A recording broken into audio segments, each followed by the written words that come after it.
Hello, my gorgeous beings of light. Welcome back to another reading. Welcome back to my channel. For those that don't know me, I am Daughter of the Divine. Nice to meet you. For those that do know me and are returning to my channel, welcome back. Thank you for coming back. Thank you for continuously supporting me. I love you. I appreciate you. Now, we're going to get on to the topic of the reading, which by the title you should be able to tell is who are you manifesting? Okay, so yesterday's reading was who's manifesting you. Now today we're going to be focused on who are you manifesting, because those two things don't have to be mutually bend. Those two do not have to be mutually inclusive or something like that. They don't have to be one and the same, essentially. So somebody can be manifesting you, but you're manifesting somebody completely different. So let's get into the reading. I'm going to pull 3 cards for group 1, 2, 3. 1, 2, and 3.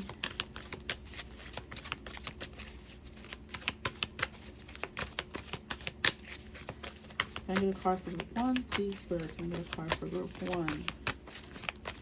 Who is my group 1's manifesting, please?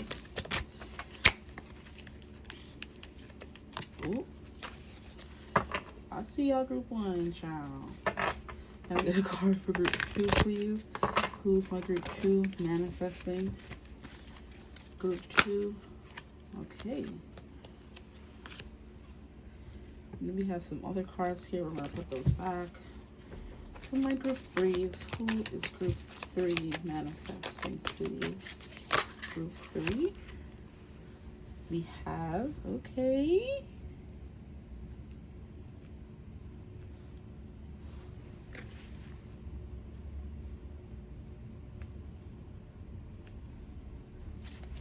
And then can I get a card? Okay, so we're doing 4 groups today, I guess. Can I get a card for group 4? Yay. Okay, wow. The cards that came out for group 8. Hopefully they come out again, because boy. Can I get a card for group 4? Please. What? Period, period. And then we have a blank card. So we're already getting into who that person is. So no, what we're not gonna do. Let's have the cards looking crazy like that. So we have group 1, we have group 2. Sure. So what I'm gonna do is put the cards straight where I can see them straight, and then fix the camera to see them straight too. All right. Is that not what's best for all parties involved? Okay, hopefully that's still not satisfactory for me, but what can a girl do except her best? So 1, 2, 3, and 4. So we have group 1, which is Prostitute, group 2, which is Martyr, group 3, Femme, fatale, and group 4, which is King. So you're going to choose your group, and then we're going to get to your reading and see who are you manifesting. I'll see you over there. Bye.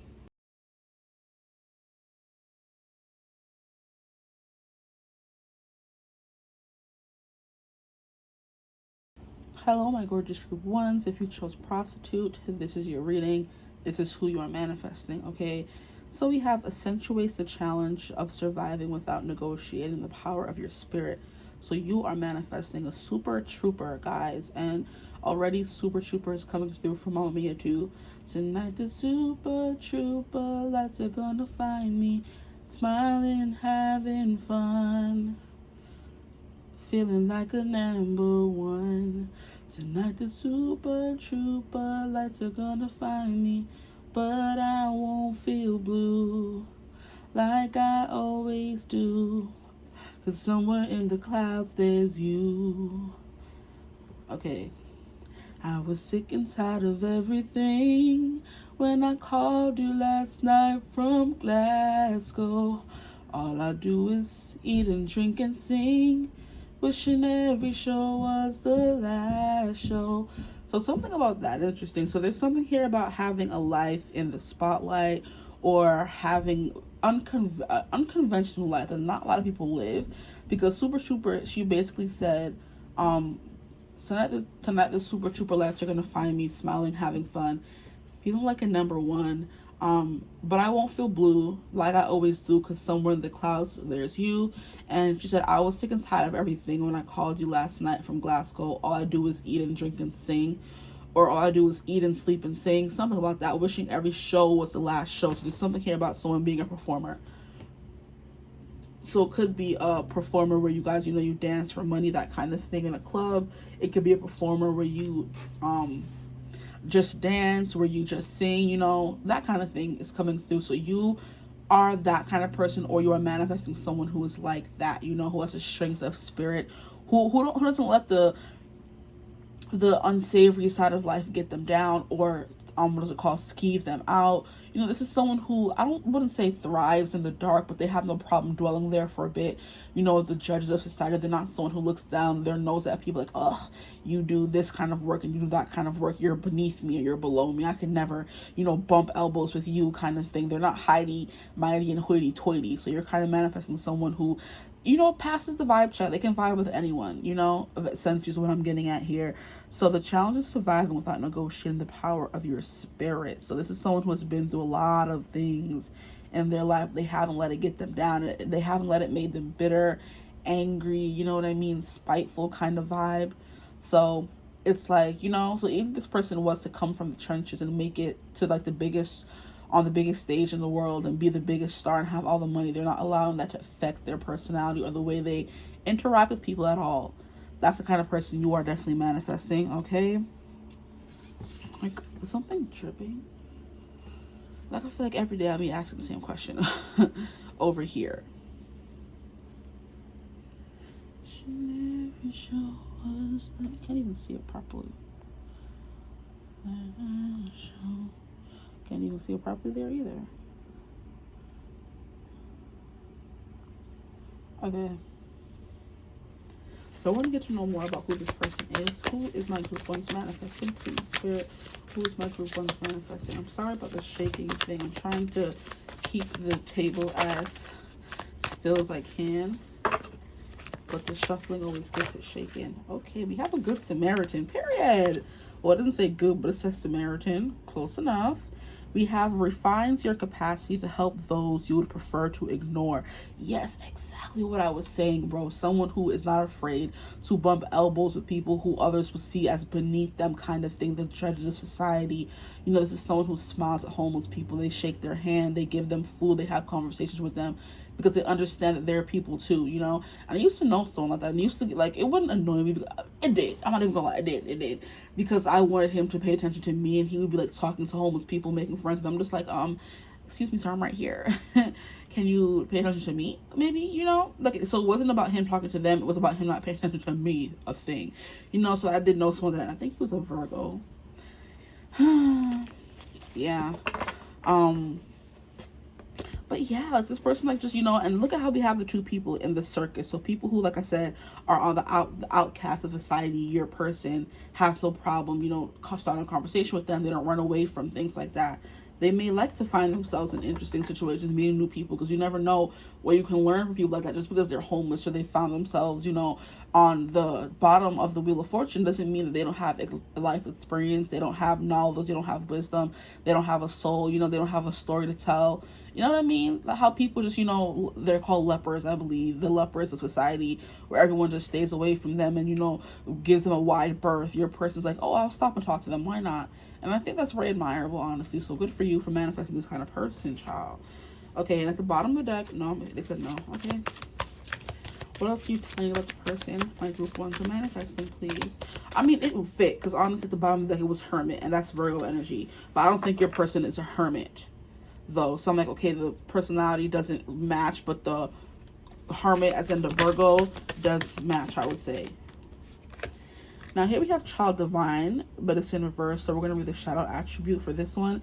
It says an inability to defend oneself against negative forces. So with the Good Samaritan card here, and I think, oh, that was group 2. So you may feel called to group 2, because group 2 we had Martyr. And the Martyr is definitely someone who falls on the sword, you know? And now I'm hearing that song by Hosier where he's like, innocence fell on the sword. Oh, man. It's not coming through, but that song by Hosier where he's like, innocence fell on the sword, and this one went out crying and screaming and stuff like that. Maybe it'll come through later on, but that's what I'm getting. This person tends to fall on the sword because it could, like, okay, hold on, let me see if the message is coming through. So an inability to defend oneself against negative force. So this person is so open and innocent and divine that they open their energy to anyone. And that's not always a good thing, because if you're not discerning, people will come and, mess up your energy, send bad juju your way, all types of evil eyes, stuff like that. So I do think this person's like too innocent sometimes. You're manifesting someone who's too innocent, who doesn't see that maybe it is smart to be stingy with your energy. There's a reason why people stay away from certain people in society. Like, you know what I mean? Yes, sometimes it's, rudeness and you just don't know, but sometimes it's because they can be dangerous. They're not always mentally stable, kind of thing. So you have to be a lot more discerning. This is someone who's friends with everyone, and they don't really see, they see the bad in the world, but they just choose not to acknowledge it. And they can get them in trouble sometimes because they can be very naive with the child divine. Like, oh, this person's not going to hurt me. Because for the light attribute, we have innocent, purity, and redemption, suggests a special connection with the divine. So it's like this person may have a very good intuition, but they ignore it sometimes, where their intuition is telling them, blaring at them, screaming at them, don't go, they don't talk to that person, and they still do. So it's kind of like they don't have what is it called? It came through and it left. How annoying. They don't have those instincts that tell them, those receptors in the brain that says, hey, this may not be the best situation, you know what I mean? I don't want to say they don't have proper judgment, because it's like giving me a vibe like they just don't care, or they don't want to care. They don't want to live their life bound by all these rules. They want to be kind of like a free spirit kind of person. Like, if I want to talk to this person, I'm going to talk to them. But it's like that person could end up, going crazy on you or wilding on you kind of thing. And now you put yourself in danger because you don't know how to protect yourself properly kind of vibe. Interesting. Wishing every show was the last show. And I do feel like if this person is a performer and they have a lot of eyes on them at all times, everyone wants a piece of them, is what I'm hearing. So it's like it may be hard for them to always protect their energy, or they're not as strict or active about it as they are. So if they meet a fan, the fan can come through and give me a hug and give me a handshake. But some fans are overzealous, and some fans don't respect boundaries, and some fans don't think of you as a person with a soul. They just think of you as an object of their fascination, of their desire. So they're going to come and grope you and do this and do that, making, this is not a real person, this is a celebrity, they have different feelings, they're not real kind of vibe, which may lead to them like getting hurt or people overstepping their boundaries. But I'm like, well, you didn't put the line in the sand, so what do you expect people to do kind of vibe? So it's like you're always going to be telling them, hey, maybe you shouldn't go there, maybe you shouldn't talk to that person, maybe you shouldn't have meet and greets all the time, maybe you shouldn't give fans or people in general so much access to you. And your person's like, it's fine, it's okay. Okay, so we have light attributes, but I keep saying that we have nothing. We have a blank card. And these cards, when they come out of the deck, always give you, there's something, an aspect of this person's personality that they haven't figured out yet. So they're still evolving into a newer person, or they could be currently going through a transformation right now, and they don't know what the outcome is going to be, since this is like the last card that I think I'm going to pull from this deck. And right now it's like everything's all up in the air. They don't know who they're going to be tomorrow or who they're going to turn into eventually, kind of vibe is what I'm getting. At the bottom of the deck, we have dilettante. Okay, we have delights in the arts without having to be a professional, alerts you to the danger of becoming superficial in your pursuits.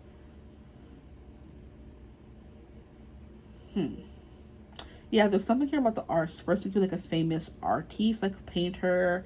This person could be a famous singer, a famous dancer. They could be like, they have some notoriety. They don't have to be like uber famous, but they may have like a following on social media, like 30,000 followers, which very specifically came through. They're like a dancer, and they post videos on YouTube or Instagram or TikTok or whatever, and they just like have so many fans, and they don't think of themselves as a celebrity. They don't think of themselves as someone worth the notoriety, but they are. And there are people who out there who are crazy. So maybe this person like walks around in the light of day, just without security guards or someone there to protect them, and they're feeling that everyone is always like, well, you have some notoriety now, you have fans, you can't just walk around unprotected and expect things to still be fine, because you're not the person who you were now you have some fans there, and you know, some people aren't. They don't always have the best intentions at heart. They could be jealous and all that kind of stuff. This is reminding me of a conversation I was having with my best friend last night before I left her house. She was like, how, I don't know if anyone here is familiar, or they have like a Quiet on Set documentary on HBO Max about the things that was going on behind the scenes at Nickelodeon. It's mainly a Dan Schneider, what's it called, slander piece, what's that they call it, where they're basically saying all the things that he did that he really got away with and all kind of stuff. And a lot of people from the All That show and Amanda Bynes show and Drake and Josh and all that kind of stuff were on there, just, you know, a smear campaign for Dan Schneider, which I'm not mad at because that man is Anyway, she was telling me how since all that came out, a lot of young celebrity or kid celebrities who were on these shows, on these networks, are coming out saying, well, I've had similar experiences, I'm glad someone is talking about it. But specifically, I think her name was Rosalinda on the Naked Brothers Band show. She was telling me how she came out and said how Nickelodeon had her kissing at 15 a 30-something-year-old man, and her mother said, I have a problem with it. She said she had a problem with it, but they gave her the impression that if she were to refuse, that they would fire her or find somebody else. I'm like, okay, well, go ahead then, you know. But then I was telling my friend how I always, like, she was like, I never had that many friends or many fans because everybody thought that this was like a reality TV show, which they did make it seem like it was. Honestly, I'm not gonna lie. The Naked Brothers Band show, they made it seem like it was just them, like basically real reality television show, but for Nickelodeon.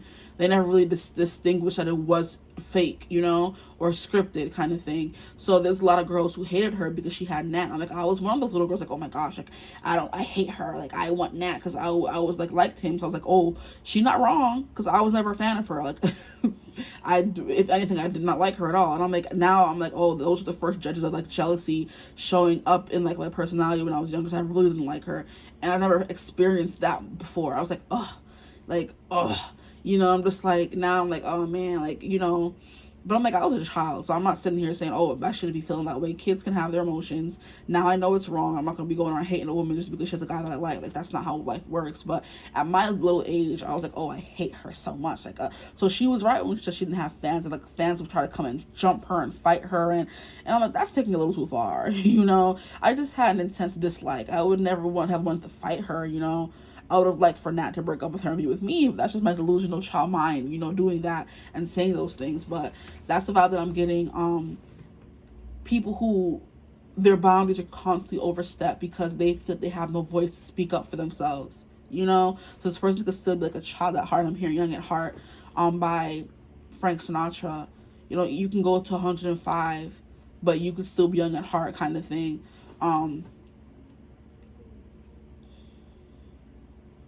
Yeah, I do feel like this person does have that vibe about them, where they're just like so innocent and so pure. They never really got out of that. They never grew up, you know. It's giving me Michael Jackson as well, the way he was always so sweet and kind to everyone, maybe to the point he shouldn't have been, because there was a few people, in my opinion, if I was in his position, who would have got cussed the heck out. All the things they were saying about him, and he was just, you know, still keeping it cute, keeping it classy, just smiling, keeping it soft spoken, you know what I mean, a nice gentleman. But I'm like, oh, it couldn't have been me.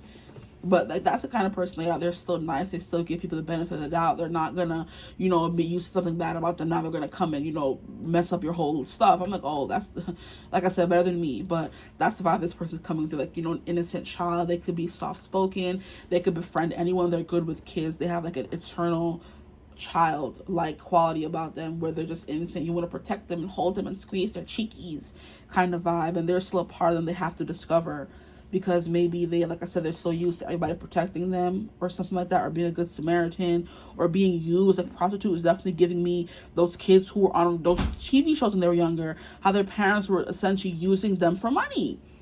Like, oh, I have a child who has some talent. Let me go and put them on these situations where I know they shouldn't be on. Having them get hooked on drugs. It's giving me Jeanette McCurdy as well. She was like, her mother essentially forced her to do all these things and be on Nickelodeon. She just hated it so much, and we're just like, wow, we never would have known. It's like, because nobody was there to protect her. Her mom, the person who was supposed to protect her with her life, is sitting here exploiting her. So this person could have had that happen to them. Honestly, they could be a child actor. child singer, child performer kind of vibe. It doesn't have to be on an international or global scale where they're known, but there were those shows where the kids were young, and now they've grown up and we don't know where they are. You know, we don't know who they are. We wouldn't be able to tell who they were if they walked past us on the street, kind of thing. And that could be the kind of person you're manifesting here. They still have a lot of childhood wounds. Ooh, child, that quiet on set really got me. But yeah, this is definitely someone who's in the arts and they're a professional artist. Because it says without having to be professional, but I do feel like for some reason this person's like professional or like an amateur, like where I said they post videos on social media kind of thing and they became famous off of that. You know, they didn't have like professional training, you know? Like if they're a musician, they didn't go to Juilliard to become a singer or whatever, but they are famous for having a voice kind of vibe. So these cards are going to go up here and we're going to get into the tarot. I'm sorry that took so long, child. I'm done apologizing, honestly. Because I like just talking and getting into the vibe, and there's always somebody, oh, the reading was too long. And I'm like, well, then don't watch it. Okay. Like, love you for watching or wanting to watch, but I'm like, I am sick and tired of, like, speeding myself up. And I want to give as many messages as I can. So those who are going to watch are going to watch. Which is what I discovered, honestly. So we're going to get a bit more into who you're manifesting, even though we kind of got into a lot about who this person was already. And then we're going to get into the what's going to happen. Okay, who you're manifesting. A Page of Pentacles. Yeah, it's giving free spirit. Someone who likes to travel and do things, you know. This is someone who's like a lot of hobbies, a lot of activities kind of thing. This is also someone who is building things from the ground up. Because the Page of Pentacles is like a very innocent, childlike energy. So yeah, this person has a lot of childlike qualities about them. But this always gives me, like, you know, young upstart. This person's starting a business or something, you know, posting on social media. They're starting small, but, you know, they're gaining traction is what I'm hearing. They're gaining traction. Like, I'm hearing, I have an idea from SpongeBob. So this person, like, had an idea and is trying to, like, incorporate it maybe. Or they had an idea and they have incorporated it. Because it's coming out of Prostitute. So it's like they're doing something. It could be selling their body, which is basically dancing or something like that. They're using their physical God-given talents to make money. Singing, acting, painting, things that you were just born with from a childhood is what I'm hearing. Page of Pentacles. So that's the kind of person you're manifesting. Interesting. Okay. What more can you tell me about the person my pile of ones are manifesting?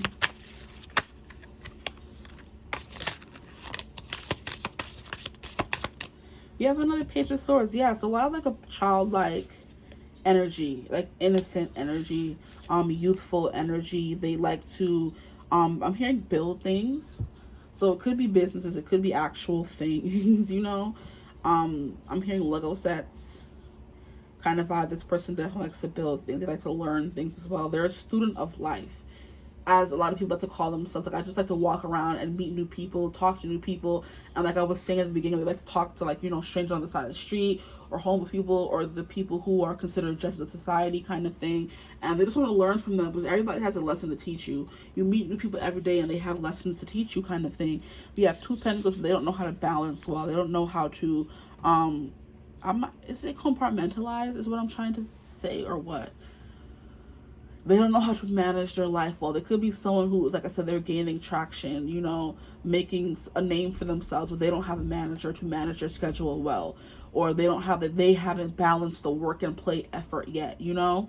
They haven't balanced that part of their life with the Two of Pentacles coming out in reverse. Like, they haven't balanced that.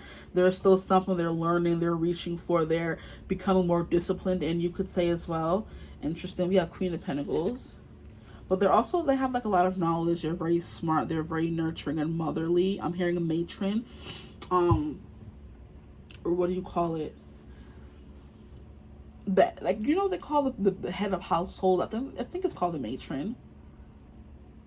No, the matron is who helps the kids on the bus. So they can help kids. Like I said, with that child divine, they have a special connection with the children. Wow.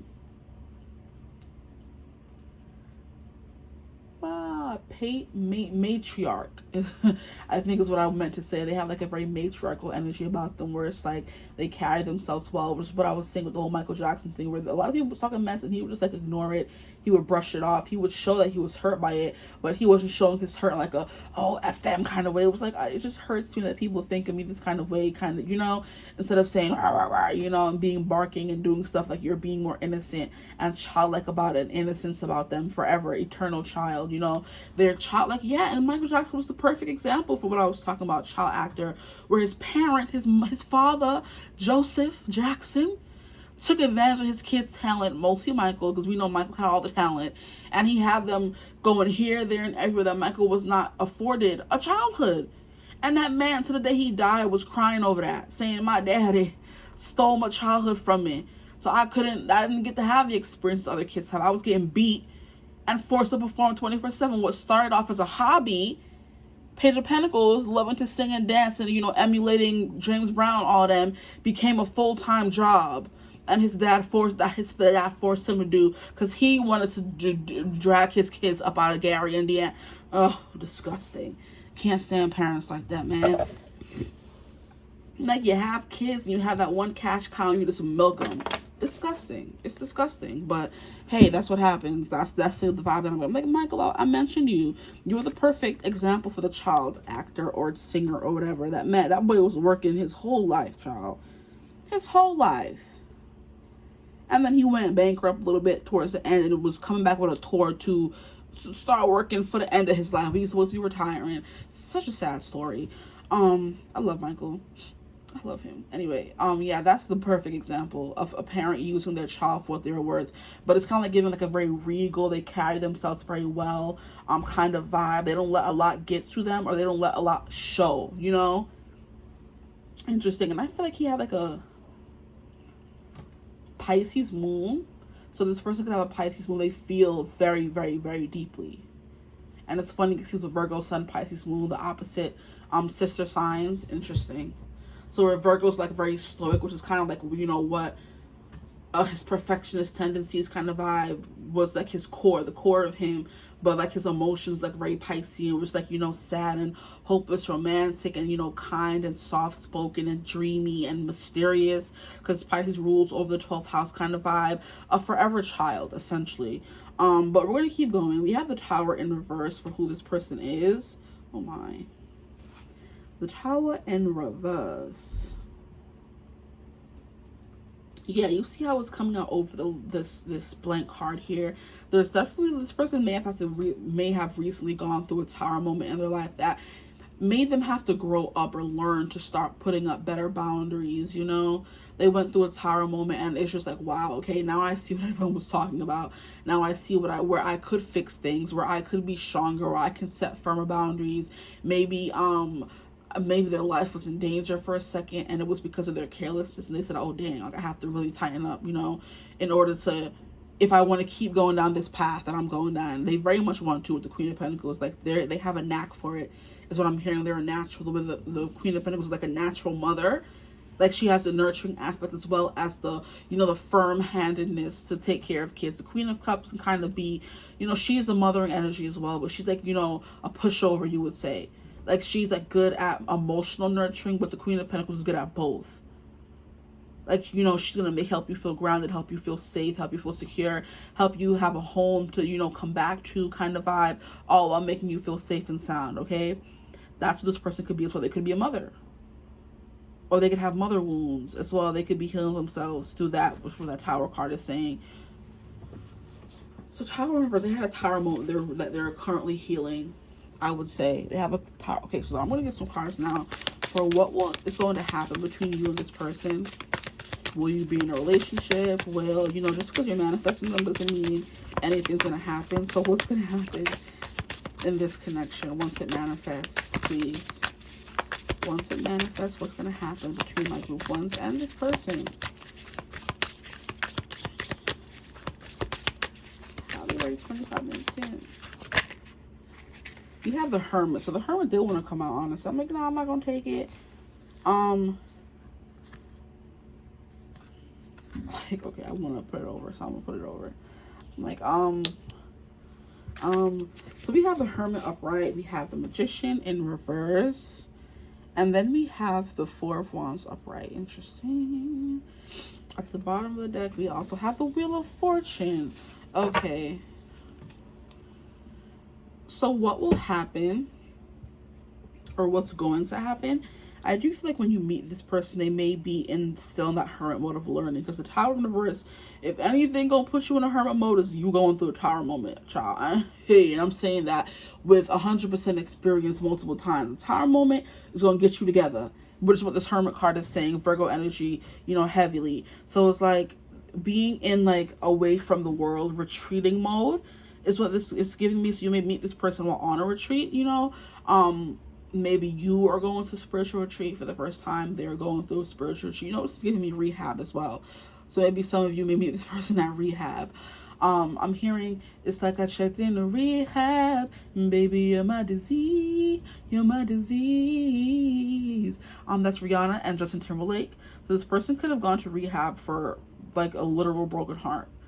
And that's where you found them. I'm hearing you could have been working there. You could have been a nurse or something, and you work at a rehab center, and like a famous person comes to your, like, it's giving book talk, child. It's giving book trope.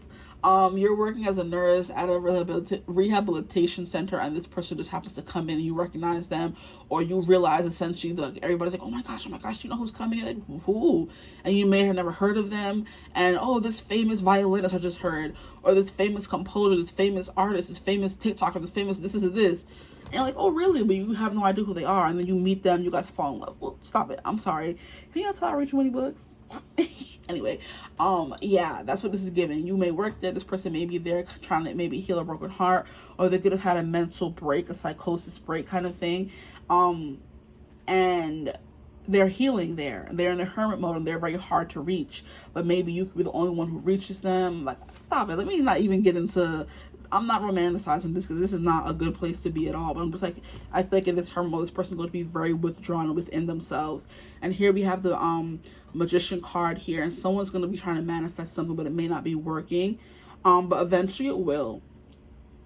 So someone's gonna have to put some magic in here, because we have the Magician, we have the Wheel of Fortune, then we have the Four of Wands. Like, there is potential here, and then we have the Empress underneath that.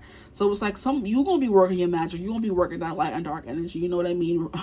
Relating to this person, maybe you guys could, you know, talk a lot, have like, you know, heart to hearts, and eventually this person opens up and this person heals. This Four of Wands is giving me a celebration, like, you know, maybe leaving the rehab, you know, whether you meet them there or not. This person goes to celebration, you could meet them there, you know. But it's kind of like this person feeling weak and powerless, because the Magician here is in reverse. Like, they lost their talents. Like someone, writer's block, where a writer can't write a song, or a writer can't write a book, or a dancer can't come up with a new dance, you know what I mean, to make them more famous, or a creator can't come up with their next big idea kind of thing, and they're just stuck in a funk of the Magician in reverse.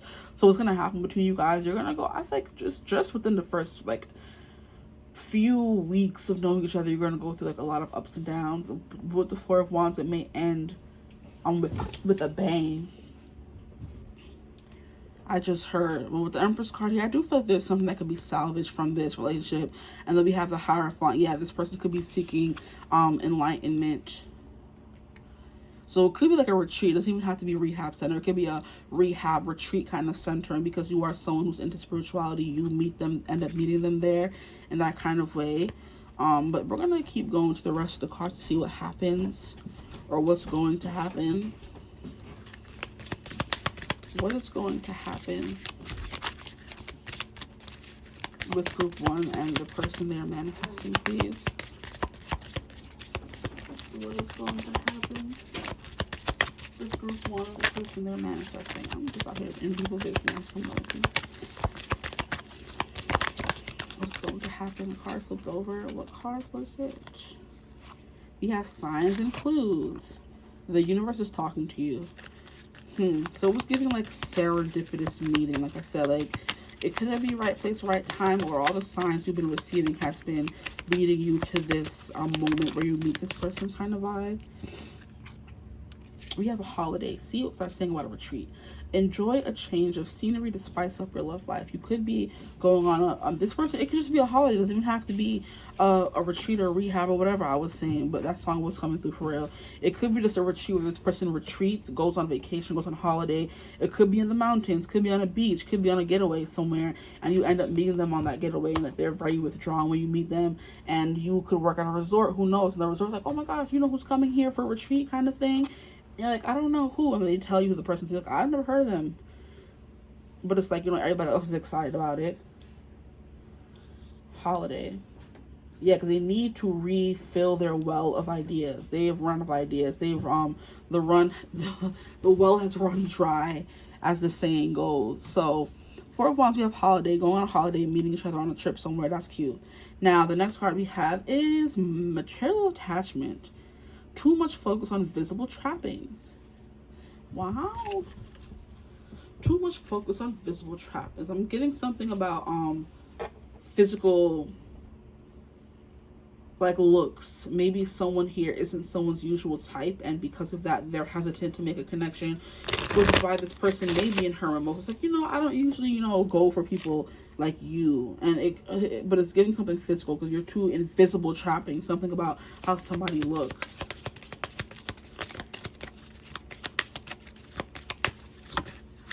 They could be used like a bunch of fake,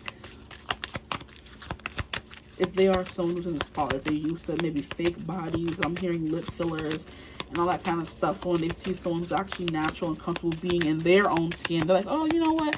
You're not my usual type. Yeah, because you're used to being around plastic Barbies, child. Anyway, let me not too much on this person. We have friend zone. Yeah, what was I saying? Bro, I'm telling you, there's something here about this person. Maybe you're not their usual type. They're trying to pull away. They're going to be in hermit mode, hard to reach when you first meet them, and that they may friend zone you. Oh no, oh no.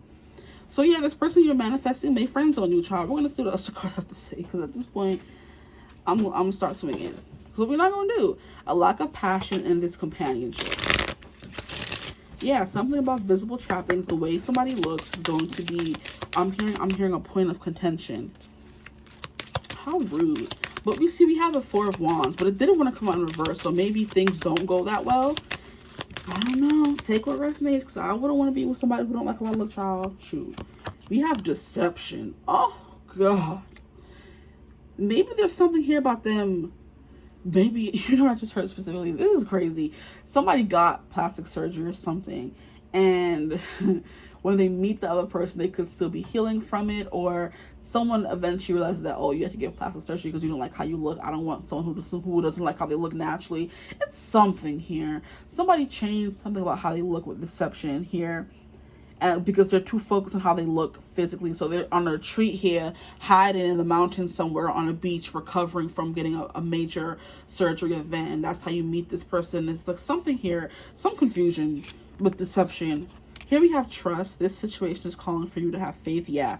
Something about, oh, this is not my usual type. I wouldn't want to be with somebody who did that. I wouldn't want to be with somebody who doesn't like how they look. I wouldn't want to be with somebody who did this and that. And it's kind of like, well, you have to put trust and have faith in this person and have faith in your relationship and why you met them. Because whether you end up with them for the rest of your life or not, we all have lessons to learn in certain relationships. And I guess you guys are supposed to meet because we have signs and clues, which is giving something is going to lead you to where you can find this person, or something that'll lead them to where they can find you. And then of course something is meant to happen here because you're meant to have trust and to have faith. But yeah, somebody got friend zone. Maybe you friend zone them, they friend zone you, I don't know. But yeah, that was definitely coming through. That we have finance and career, which is what I was talking about. This person's career is significant. Like they could have like a big career, like I said, or something like that. Something about their career is significant to them or to this relationship. That could be like how you meet them through their career. But it says financial issues are a factor in your love life right now. So maybe this person lost their job, or they're on a retreat trying to write up a new book and they're on a deadline and they just don't have any time for a relationship. They're meant to have trust. Maybe you're their muse or their next big break. Maybe something you say to them, something you do. something you guys experience together helps them with their next project, and now you're their muse, and now you're together, and you guys are just meant to have trust and have faith that everything's going to work out the way it was supposed to. You know, I hope that makes sense. I feel like it makes sense. What more? Bully. She's a bully. He's a bully. We have embarrassment, gossip, unwillingness. See, what is this about? We have deception, we have friend zone, we have material attachment. Maybe somebody here is too into money and they want someone who has a whole bunch of money, and this person may not have that a bunch of money. Or like I said, with the whole plastic surgery thing, this person got a major work done and somebody has a problem with it. Take it as it resonates, honestly. We have coach, advice, obedience, and knowledge. Yeah, there's a reason you guys are meant to meet this person. There's a reason why you're manifesting this person. There's a reason why they're coming into your life. And it's like they're meant to teach you something. You're meant to teach them something, kind of vibe. You guys are meant to teach each other something. There could be here about somebody embarrassed to be seen with someone. You know, this is giving me someone who's a big girl. You know, that's the example I'm getting. And I'm getting a guy who is only hiding her hermit mode. The only time this person ever wants to see you is by themselves, where nobody else can see them with you, kind of vibe, because they're ashamed to be seen with someone who's bigger, or someone who's of a different race than them, or someone who's not the most attractive, because not everybody's attracted to people who are perfect, proportionate people. Sometimes you fall in love with people who aren't the best looking, and if you have a job in a spotlight, you're meant to, or you're expected to be with people who are Barbie dolls, who are perfect in this, and height and waist and hips and thighs and whatever you want to call it. And if you're someone who has a lot of onlookers, you're gonna be like, oh, I can't be seen with someone who looks like this, like bigger, darker, different culture. You know what I mean? Language barrier kind of thing, because it makes me, it tears and wears and tears on my image, kind of vibe. That's what I'm getting. And they're scared people are going to bully them if they're with, so it's either going to be you or them, like I said, and somebody's scared they're going to get bullied, but they have some lesson to learn by being with you, like, and overcoming this obstacle that y'all going to find yourselves in, because what the heck? Not embarrassment, gossip, and unwillingness. They're just like, I don't know if I want to be with you out in the open. So it's like a sneaky link kind of vibe. How men who love big girls, they like to keep them in the dark, because they don't want their friends and family and society to know they like big girls. So it's like, oh, come over in the dark in hermit mode where nobody can see us, and you know, we're gonna do this and that, and I'm gonna pretend to date some skinny model in in real life, and people will never know. It's like, you would have thought that I was gonna be hidden, because something about visible trappings, body, look, something about that is coming through here. And deception, or it's like you're being kept in the dark about something. So they're dating you on the side, but in real life, like, oh, this is just for a publicity stunt. Like, I'm just dating her for a publicity stunt. Don't worry about it. Like, what is this? And we have accident. What the heck? Danger, caution, injury. I didn't even realize I put that down. Okay, so maybe someone ends up being in an accident and needs cosmetic surgery. I immediately got taken to the whole when Carrie Underwood like had like a accident. I think it was skiing or like a car accident, and she had to get her face, like plastic surgery for her face to get redone because something got messed up in her face. And she's like, oh my gosh, I'm scared to show people how I look, because I'm scared they're going to think that I wanted to get a nose job, or I wanted to do this, or I purposely faked an accident to change how my face looks. And I'm just like, I look so different. And then we see her, I'm like, girl, you don't even look that different. Stop playing. You know what I mean? Something here about maybe insecurity. They're scared of being bullied. They're hiding. Like they were bullied about something on their body, and they felt them to change it, you know, because of an accident, or they faked an accident in order to change it. What the hell? This is madness. What is coming through?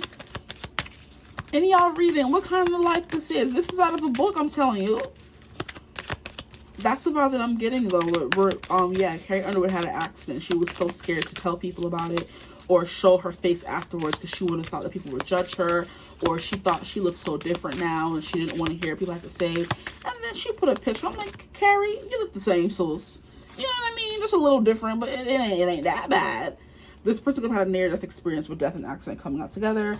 They could have had a near-death experience, and now they're on a retreat, kind of like, or a spiritual awakening journey, or a spiritual, I'm hearing retreat kind of thing, where they are now looking to go within and stop worrying about looks and stop worrying about this. So this person was living a quick and fast life, huh? It was fast, huh? And now they could have had a near-death experience, endless harm, inevitable. With harm and injury, they could have had an injury, and like I said, they have to go to physical therapy, they have to go to rehab because they may have been drinking and driving, something along those lines. They had an accident, they have to go to a hospital, you end up meeting them there, they had a mental break, a psychosis period, and they have to go to a rehab or a mental situation, you know what I mean, or find some peace and go on a spiritual awakening journey, you know, and you meet them that kind of way. There's something about that, honestly. And then here we have marionette, dictatorship, domination, and reluctance. So maybe something about feeling like a puppet on a string for everybody else to dictate how they live their life.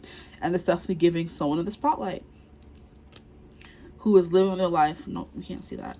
Who's living their life in the spotlight, and their team and their publicist saying, oh, you have to date this kind of person, you can't be with someone of this race or of this stature, of this and that, because, and this person's like, I don't care, like, I just want to be free, I want to be myself, you know what I mean? And they could have started taking substances to kind of help them get through it.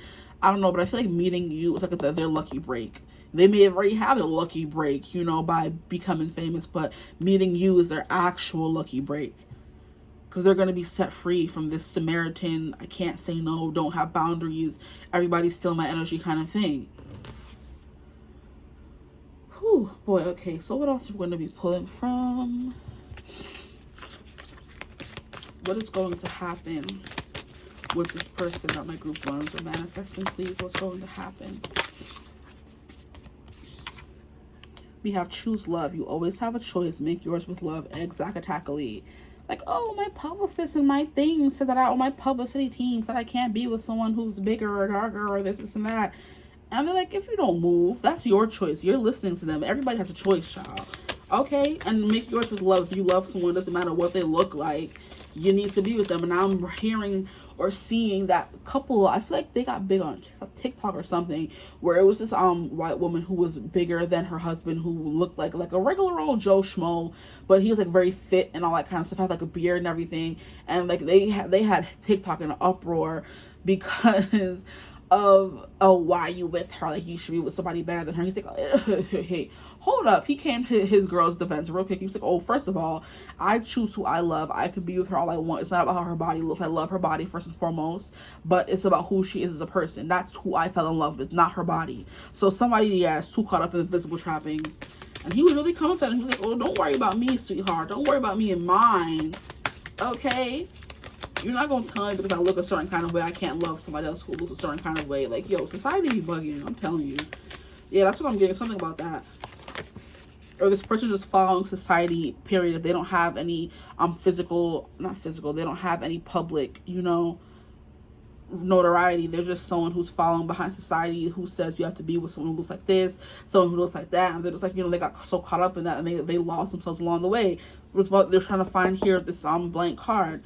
Now we have be authentic, be real and true to who you are and how you feel, bro. Yes. Yes, exactly. Exactly. This person has to learn how to be who they are. They've been deceiving people. They haven't been true to who they are. And you're just like, I'm not here for that. And you guys may start off as friends with friend zone. So this person realizes, oh, that's not true love. Until this person realizes that you're their true love. Boom. The cards are just speaking, boy. I don't care. Shut up. We have this love is once in a lifetime. Once they realize that and they can't deny you anymore and they trust that you were placed in their life for a reason, wow. The love between you guys is going to be beautiful. Like, it is giving freaking book. It's giving book talk. It's giving, what is it called? Book trope vibe, you know, where you go through ups and downs, you go through trauma, you go through public scrutiny, and it's like you end up back with each other. It doesn't really matter because your love is all that matters. Now, what I want to do is get some songs for you guys and then end out the reading, and then I'll leave you be. Let me know if you enjoyed the reading. Like, comment, and subscribe. Join the tribe, the Divine Family. Love to have you. If you would ever like to book a personal reading, you can always get in touch with me using my email. Using my email in the description box below. So I'm not going to get too many songs. And I lied. You guys, I love that I keep getting songs that I just put in here. That just lets me know that I felt called to put them in there for a reason. Okay, So we have You Send Me by Sam Cooke, and it says, at first I thought it was infatuation, but ooh, it's lasting so long. Now I find myself wanting to marry you and take you home. Oh, you send me, darling, you send me. I know you send me. Honest you do, honest you do. Wow, yeah. So yeah, this person, like when they first met, they're like, oh, I'll get over it. I don't have to be with this person forever, until they realize the feeling wasn't going away. Because you know how sometimes you meet someone like with absence, that person's effect on you and the feelings you have for them kind of goes away. They're gonna feel like the more they're not with you, the more they're craving to be with you. Like their feelings are not going away. And they're like, dang, you know what I mean? I thought it was infatuation, but it's lasting so long. And now I find myself wanting to marry you and take you home. So maybe in this phase of like just being friends, being friend zone, this person finds himself falling more in love with you in a romantic sense. Like, I thought it was going to go away, but it doesn't. How rude. I mean, good for y'all, but I mean, and we have Cupid. So Sam Cooke is coming through 2 times. I love you some Sam, honestly. We have Cupid. For I love a girl who doesn't know I exist, and this you can fix. So Cupid, draw back your bow and let your arrow go straight to my lover's heart for me. Nobody but me.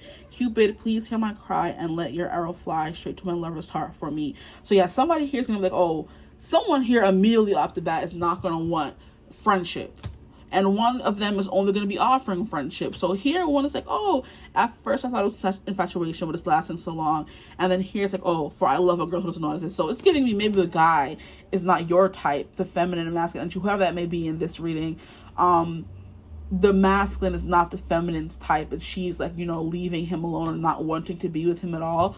You know, maybe he's a judge of society. Who knows? Maybe he's someone who doesn't have a job and he's this and that, but the connection is there and it's undeniable kind of vibe. And it's like, I love a girl who doesn't know I exist. You friend zone him, but you find yourself falling in love with him along the way and all that jibber jabber chaw. And then we have Anyone Else But You. I love this song. It's by Anthony Della Torre and his now fiance, but then girlfriend in this song, Lana Condor. And she's the girl from, what is it called? To All the Boys I've Loved Before. She's from that franchise on Netflix, in case the name is familiar, but you can't remember. We have Looking at You, I Get Overwhelmed. There's No One Else in View. I Need You Now. Then You Look at Me, Give Me Every Reason That You Need Me To, But I Still Doubt. I hate that I'm hesitating. What's wrong inside my brain? How come your love so patient? I kind of feel insane. I know that you're not faking, but I get in my own way.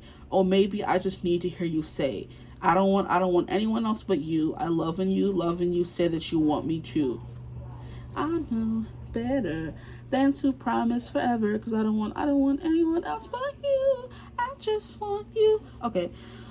Yeah, so looking at you, I get overwhelmed. There's no one else in view. Wow. So yeah, someone is infatuated from beginning, from jump.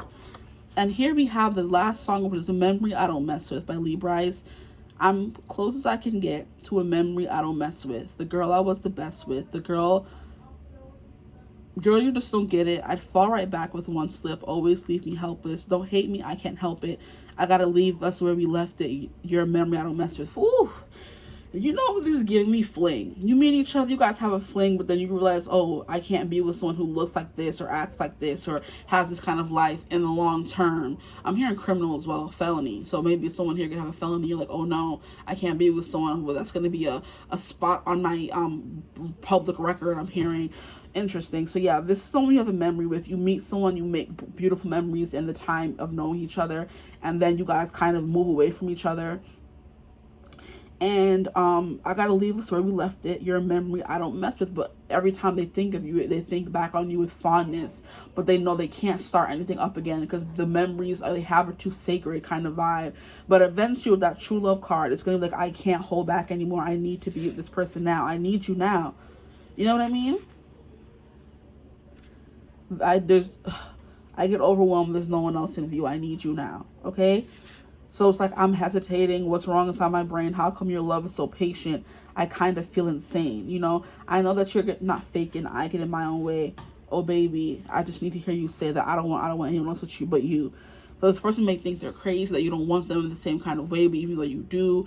And it's just like, I need to hear you say it too. You know, like, I know how I feel. I think I know how you feel, but some words of, you know, reassurance would be nice, you know? But that's what I have for you. I feel like this relationship will obviously end in, you know, goodness with the Empress and the Wheel of Fortune. But that's who you're manifesting. I hope this video resonated. If it did, feel like, comment, subscribe, join the tribe of Divine Femme. Love to have you. If you'd like to book a personal reading with me, you can always get in contact with me. It's my email in the description box below. But I hope you're having a beautiful, wonderful day whenever you're watching this reading. And as always, I will see you in the next one. Bye. Hello, my gorgeous group 2s. Welcome to your reading. If you chose Martyr, learning the transcendent nature of service to oneself or a cause, then you're in the right place. This is who are you manifesting. So I did a video which I uploaded yesterday on Sunday. I hope I'll upload this one by Monday. I'm not sure, but on Sunday I uploaded a video of who is manifesting you, and I'm like, you know what, I think I'll do like a part 2 to who are you manifesting, because it's not always mutually inclusive that who we're manifesting is who's also manifesting us. So we're going to get into who you're manifesting and forget all about who's manifesting you, because you may not want that person anyway, you know. But I hope that reading did resonate either way. So we have Martyr here. Martyr is someone who falls on the swords of others. You may feel called to group 1 because I did mention this card in group 1. Maybe not. If you weren't, then you weren't. You know, I'm not forcing you to watch group 1. But learning the transcendent nature of a service to oneself or a cause. This is someone who has fully and wholly committed themselves to one purpose or a cause, okay? Someone who is, I'm hearing, adamant on achieving something, on being something, on getting something. You know, I'm hearing a Nobel Peace Prize or something along those lines. They're definitely someone who has only had one specific cause in their life that they have been, you know, reaching and striving for, to be a doctor, to be, like I said, a Nobel Peace Prize winner, to be a Oscar winner, an Emmy winner, a Grammy winner. They have one goal they've been focused on for the longest time, to the fact they become a martyr to that thing or that cause, you know.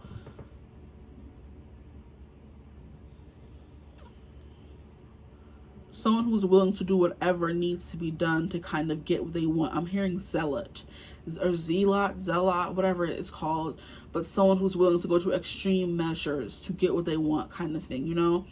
That's the kind of person you are manifesting. It came up in a light attribute way, so it's definitely more so learning the transcendent nature. So they're learning the satisfaction, they're learning the feeling of transcendence, to commit themselves to only one purpose for the rest of their life. This is not someone who needs to have many different passions.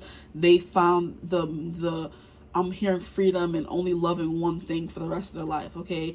So this is definitely going to be a person who, when they fall in love and get married, they are very much, I just want to be with one person, one marriage forever. I'm not getting a divorce once I get married, because they just have the energy of fully committing themselves to one thing, one idea for the rest of their lives, and that could definitely be marriage, okay? So that's the kind of person you are manifesting.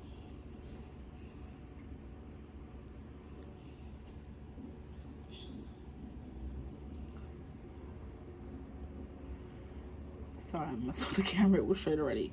Let me leave it alone.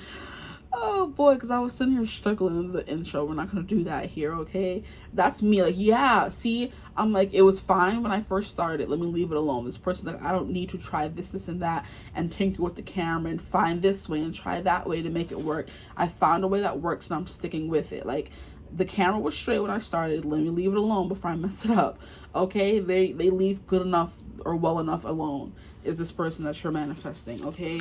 So now what we're going to do is get a few more cards for who this person is. Like, group 1 went pretty long, 50 minutes, so you may be getting the same kind of reading, who knows? Because I'm done of trying to cater to people who don't like long readings. I do. I like to get very specific. You know what I mean? And rushing through a reading doesn't sound fun, because then it becomes general, you know? Then it is a general reading. I want to get as specific as I can to help as many people get as many messages as they can get. So that could be who your person is as well. They're very thorough. They don't like to do half-ass job. Like, if I'm going to do something, I want to do it right and spend as much time on it to master it as I can, instead of just, you know, telling other people, saying, oh, you've done enough, you're smart enough, you're this enough, you know, you're skinny enough, you're buff enough. Like, no, I want to get to this much muscle, and I don't care if I look good enough to you. This is not where I want to stop. I'm going to keep going. So I'm not going to be doing a 30-minute reading when my, you know, I feel called to do something longer, to be more specific. So, you know, that's what this person is. They're very self-serving. Like, I'm going to do what I want. I really don't care what you have to say, okay? so these are all the cards I'm taking from this deck. They came out faster than they did in group 1. So your person's like a very straightforward, to the point person. They don't like to, you know, mince words.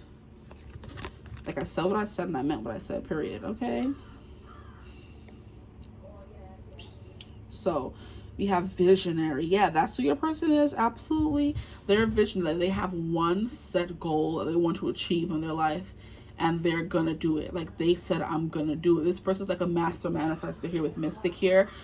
They're like, I'm gonna do it. I don't care what anybody says, what anybody thinks. Like, I said what I said and I meant what I said.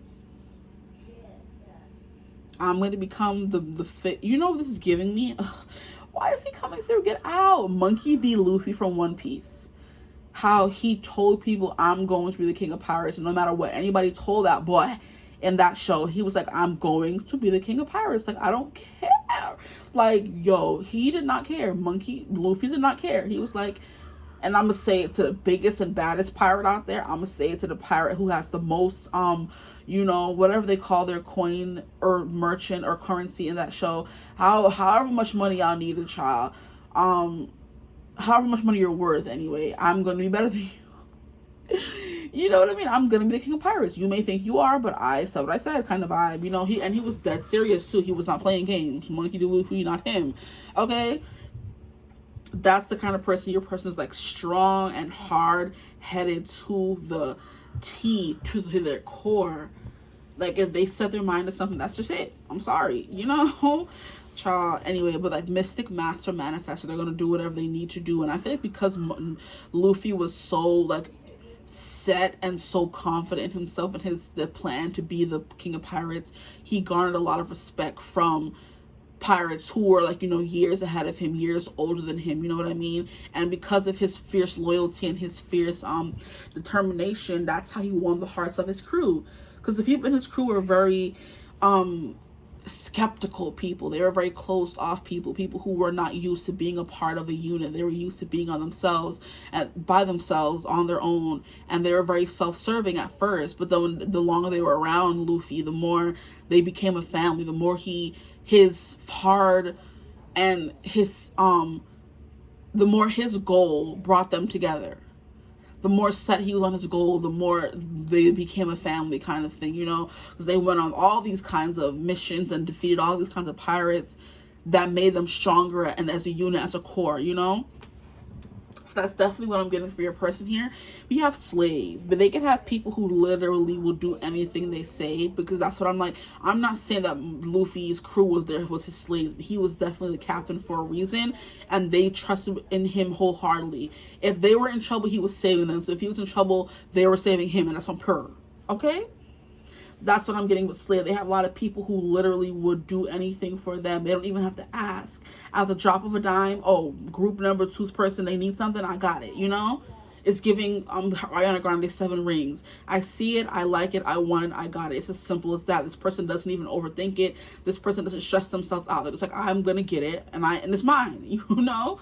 Like, that sort of self-entitlement, like, you know, it's giving me, I was watching, what was it, Trolls, the most recent movie, like One Band Together or something like that, where what's his name, Branch had to go save his brother from those two psychopaths who stole him and was using his troll singing abilities to become super people.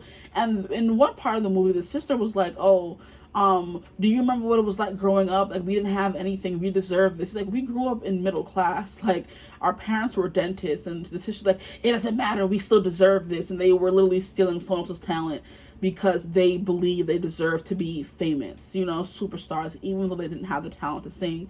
They were stealing and killing Branch's brothers, sucking up all his troll talent just to become superstar. Like, I'm like, oh no, that's who this person is. It may be to that extreme, it may not be to that extreme. Who freaking knows, honestly? Only you would know if you meet this person. But the fact that they have slaves, that they're gonna get the job done. And that sounds like bodybuilder. So your person can be literally a builder.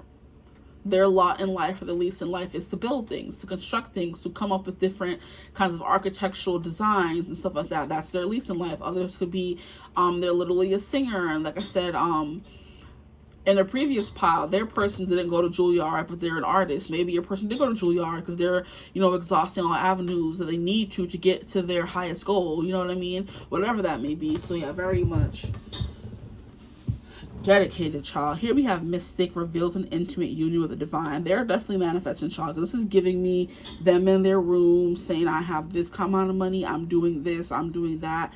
You know, the world is my stage and I'm going to get what I want, kind of thing. I'm going to act out too. Okay, act up, you can get snatched up. And here we have they have like a glowing ball, crystal ball glowing. So this person like a visionary. It says, capacity to envision what is not yet conceivable to others. Willingness to proclaim a vision without regard for personal gain. So definitely, like I said, willingness to proclaim a vision without regard for personal gain. Yeah, so this person, I don't think they're to the extreme of, I'm gonna, whoever I have to kick and hurt and, you know, in the process I'm gonna do, but they're just like, I'm gonna get it and that's it. Here we have Knight, we have loyalty, romance, and chivalry, love of honor. And I feel like I said that about your person, right? Or it could have been group 1, I can't really remember right now. Things are blending together, but it's kind of like, they're giving like a knight in shining armor. Like, yeah, I did say that for your group. Like, if they were to be in a marriage, they were to fully commit themselves to you, there's no straying, there's no them finding someone else, there's no divorcing, there's no, oh, we're just gonna love. Like, no, when I marry someone, I'm only gonna marry one person. That is something they're serious about. So they're only gonna, you know, be with someone who's as serious about that as they are, because we gonna fix this issue behind down, child. What's the problem? We can fix it. You know what I mean? If this is someone, when you get married to them, they do not care how much you preen and prod and complain and hem and haw. I'm not getting a divorce because I told you this before we got married, child. What you mean? Anyway, yeah, that's your person. I'm like, yeah, I feel like I did say that for your group. Like, this person is like, I don't care. They get so, like, you know, dedicated to one cause that they're just like someone who can't be moved, stubborn like a mule, you know? Now, yeah, so we have loyalty, romance, chivalry, and honor. This is truly a man or a woman of honor. Absolutely. They are truly a man or a woman of honor. What they say they're going to do, they do it. They honor their word. They have a set of moral codes they don't stray from, whatever that may mean for them. Kind of vibe, definitely. I don't even know where to put this. Like, I feel like it should stay in. We're gonna just, they end with the slave here, surrendering your power of choice to the divine with complete trust. That's definitely that, and that's what they say, bro. Like, when you're manifesting, they're like, manifest it and then leave it alone. It will come in when it comes in. Don't always stress over it, and that's what makes it take longer to manifest, because your pride is kind of getting in the way. Like, I want it now and I'm gonna get it. This person says they're gonna do something and they continue living their life and doing whatever, and, you know, taking the steps towards their goal, and then eventually it becomes theirs because they manifested it, they wrote it down, said they were gonna do it, and then let it go. And that's why they're so good at doing what they want, because they surrender completely to the divine, kind of thing. So this is definitely someone who's out here working, they working something, child. Anyway, but yeah, we're gonna move on to the next cards though. That's who your person is. We're gonna get a little bit more about who they are before we move on to what's going to happen when you manifest this person. What's gonna happen between you two.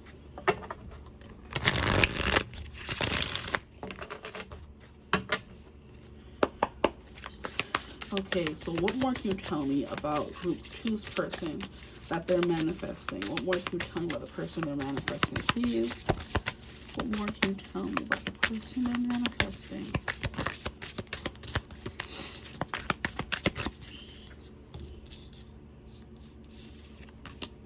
We have 9 of Wands in reverse. Yeah, they don't give up easily. They do not give up easily. One thing about them. And then we have Page of Pentacles in reverse. Interesting. What more can you tell me about group 2's person? We have 9 of Pentacles, so they're not a Page of Pentacles, they're a 9 of Pentacles.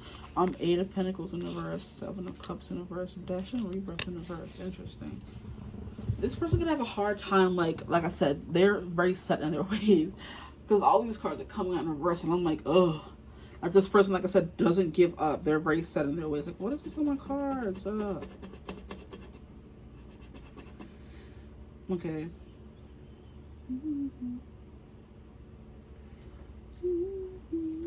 bottom of the deck, we have Judgment. Okay, so this person, I don't know, maybe they need a wake-up call. Maybe they need a wake-up call. And then under that, you have the Eight of Wands. Yeah. And the Two of Cups. Interesting. So all of these things are at the bottom of the deck. All of these cute cards are at the bottom of the deck. But on the what we had come out.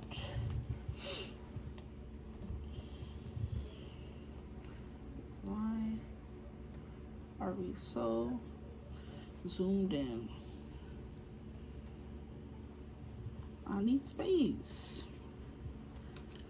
Huh, interesting. What did I just say? Why am I so zoomed in? I need space. So this person could like get so lost in the work that they don't take care of themselves very well.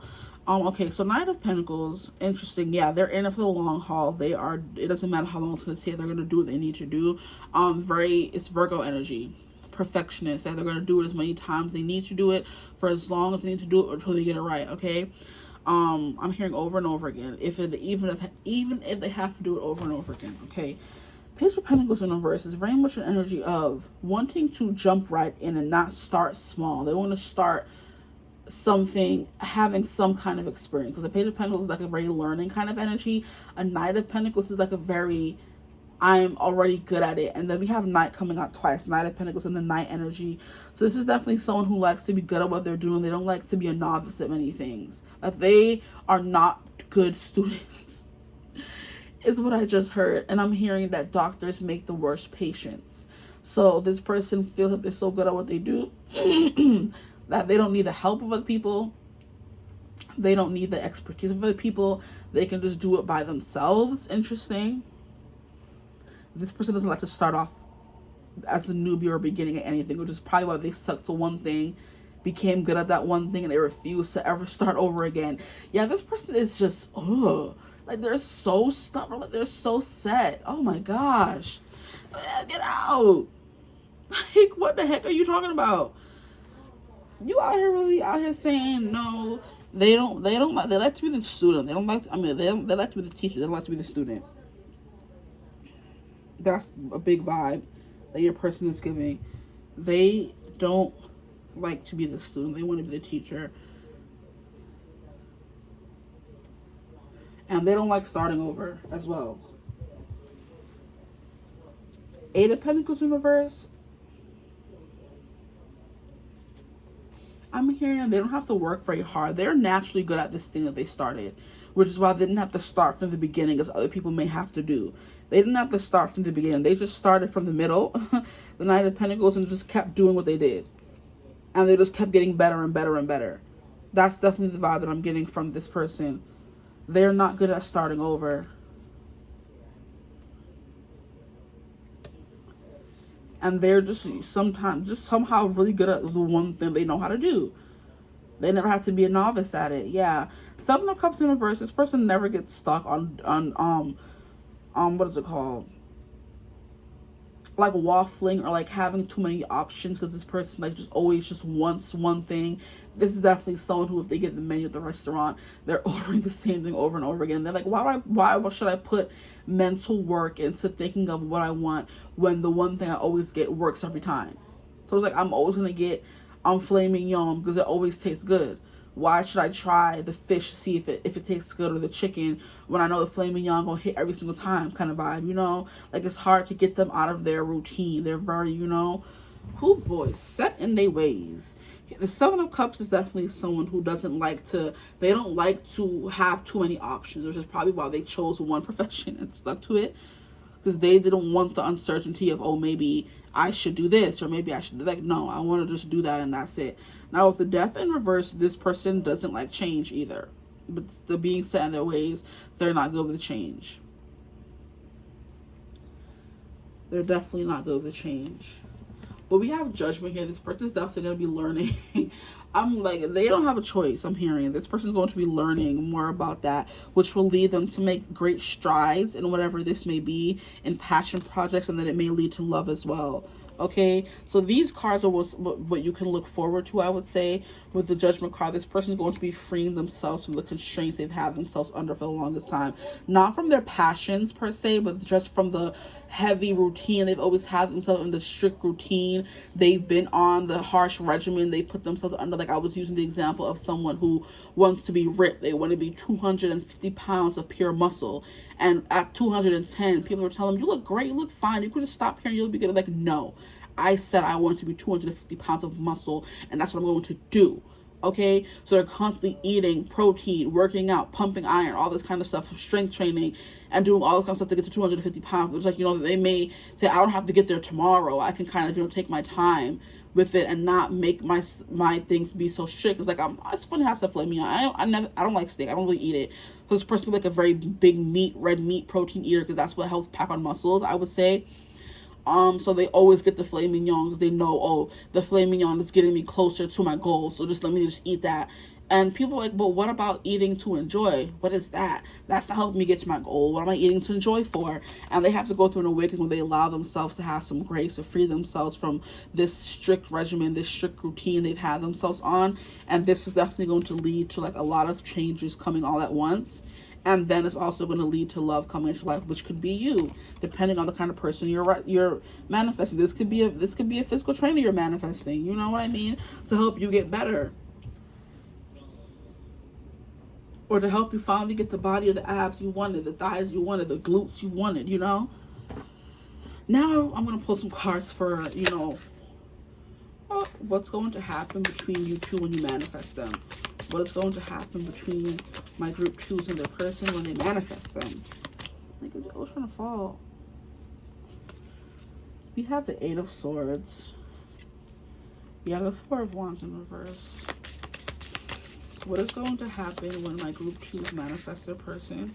We have the Queen of Swords. I'm here, you're going to give them a stern talking to. You're going to tell them the pace you're going at right now is not good for you. You know what I mean? It's not going to lead to anything good, because you're not going to allow yourself to ever have any fun. The life you're living right now is boring, it's strict, and it's not any fun. So you're going to give them, like I said, a stern talking to and tell them, hey, you need to do better. You need to be better. You need to be healthier and happier for yourself. You deserve to have happiness. You deserve to be slack sometimes. You know what I mean? You deserve to have cheat meals. You deserve to have pizza, french fries, burgers. It doesn't always have to be steak, because it builds weight and, builds the muscles. It's never that serious. Here we have the Ace of Cups in reverse. This person's going to have feelings, but they could be denying it, because maybe they think that you're a distraction. You distract them from what they want to do. And like I said, you talk some sense into them, and they could think it's nonsense. But you think it's like, you're doing it for their well-being. It's like a child growing up for his whole life eating tofu or eating, what's some other bland, crusty food? White rice, for example. I love white rice, so this is not no slur to white rice, but there's so many different kinds of rice. Why just stick to one kind of rice when there's so many different ones? So it's like, this is someone who's been strictly eating white rice for the rest of their life, and they just discover yellow rice, or you meet them and you fall in love with this person, or you guys meet each other and you're talking and you're like, hey, you want to try some white rice? No, why? I mean, you want to try some yellow rice, you want to try some Spanish rice, you want to try some, what is it called? Pollo con arroz, okay? Or arroz con pollo. You want to try some, some biryani. Like, you want to try something different. Like, no, white rice is fine. And it's just like, there's so many different flavors in life. Why would you just stick to one thing? Eat something different. You're going to be nagging them about it and trying to force them to evolve in that kind of way, which may lead to you guys like having a love and hate, maybe enemies to lovers kind of relationship here. Because the Queen of Swords is definitely someone, she's not a touchy-feely kind of queen. She's a tell it like it is kind of queen. A direct and to the point kind of queen. She's looking at the what is it called, the outcome. She's like, oh, I want you to have like a better outlook. She's looking at oh my gosh, she wants you to have a better outlook on life. She wants the outcome to be better and happier, for you. And it's like, she's like a teacher in a way, a mentor, a director. She's directing you in the right direction. So it's not so much romantic, but I feel like the longer you guys, be around each other and are, what is it called? Like I said, if they're helping you get a bigger butt and you're helping them have more fun in life, it will lead to distorted feelings, like feelings of, do I like them, or just because I'm around them a lot? Because their personality does not fit well with mine, does not mesh well with mine. but I'm feeling like nervous when they come around, or I'm feeling romantic feelings stirring in my belly. Is giving denial. So what's going to happen between you two when you manifest this person? It's going to be like, I feel like it's going to be a slow burn, kind of like an enemies to lovers slow burn kind of situation, where it's like you've been denying your feelings for as long as you could, and then you're going to get to the point where you just can't deny them anymore. And what else do we have here? These are too many cards. Can I just get one or two more cards of what's going to happen when group 2 manifests their person? What's going to happen when they finally manifest their person, please? Okay. We have King of Pentacles, and then the other card that flew out. These cards are just so rude. Like, stop flying all over the place, and I don't know. I think this is the card that flipped out. We have Ace of Wands. Yup, you're gonna have that awakening, that sexual awakening, that sexual healing. And when I get this feeling, I get sexual healing. So it's gonna start with feelings you're denying, but it's really gonna bang or pop off when you guys finally admit the attraction you have for each other, you know. And it's just like, oh dang, that light bulb moment in your head, it goes off like, oh damn, I caught feelings. So your attraction to them is going to show up clearly before your feelings does. But the feelings comes first. I'm hearing the attachment you have, the fondness you have for them comes first. But you're just denying it as, oh, it's just friendly feelings. Like, the more I spend time with someone, of course, the more I'm going to like them or have feelings for them. But it slowly evolves into you having emotional feelings, okay? And then you having physical feelings for this person. And then we have King of Wands here. Can you stop shaking, fool? Yeah. We have not King of Wands, wow. King of Pentacles I meant, but King of Wands can be important as well. Interesting, okay. Yeah, we have King of Pentacles here, which is what will happen. I do feel like this person, like I said, with them being so straightforward and to the point and wanting to be with someone, and, you know, you bringing them out of their shell and teaching them different things about their personality and what is good and what is not good, and like teaching them how to have fun, essentially, with the Ace of Wands. Like, it doesn't even have to be only, you know, 18 plus energy or adult energy. It's just giving, you help them have fun. You get them out of their box, out of their cage, and by them doing that, they catch feelings and realize, oh, this could literally be my person that I'm only going to marry once and, you know, never get a divorce from, or never do this or never do that. And that's what this person finds in you. Sorry, I'm stretching my leg and it's bumping the table. Like, stop it. Jeez. They're like, oh wow, now I want to settle down. Like, now I found my person. Like, now they're gonna wanna, like, this is not someone who, like I said, when they want something, they go after it. So once they realize they have the feelings for you and the emotional feelings back up the physical feelings, the attraction, the seduction, the magnetism that you guys have, once they find all those things, they're gonna be like, oh yeah, I'm jumping on it. I'm gonna jump on it. If you sex it and phone it, if you freak it and own it, don't brag about it, just show me. Dance, jump on it. Saturday night and we in the spot. Don't believe me, just watch. Yeah. Boom, boom, boom, boom, boom, boom. Uptown, funk you up. Uptown, funk you up. Say what? Yeah. Maybe you guys like start teasing each other back and forth. Like I said, it's giving banter.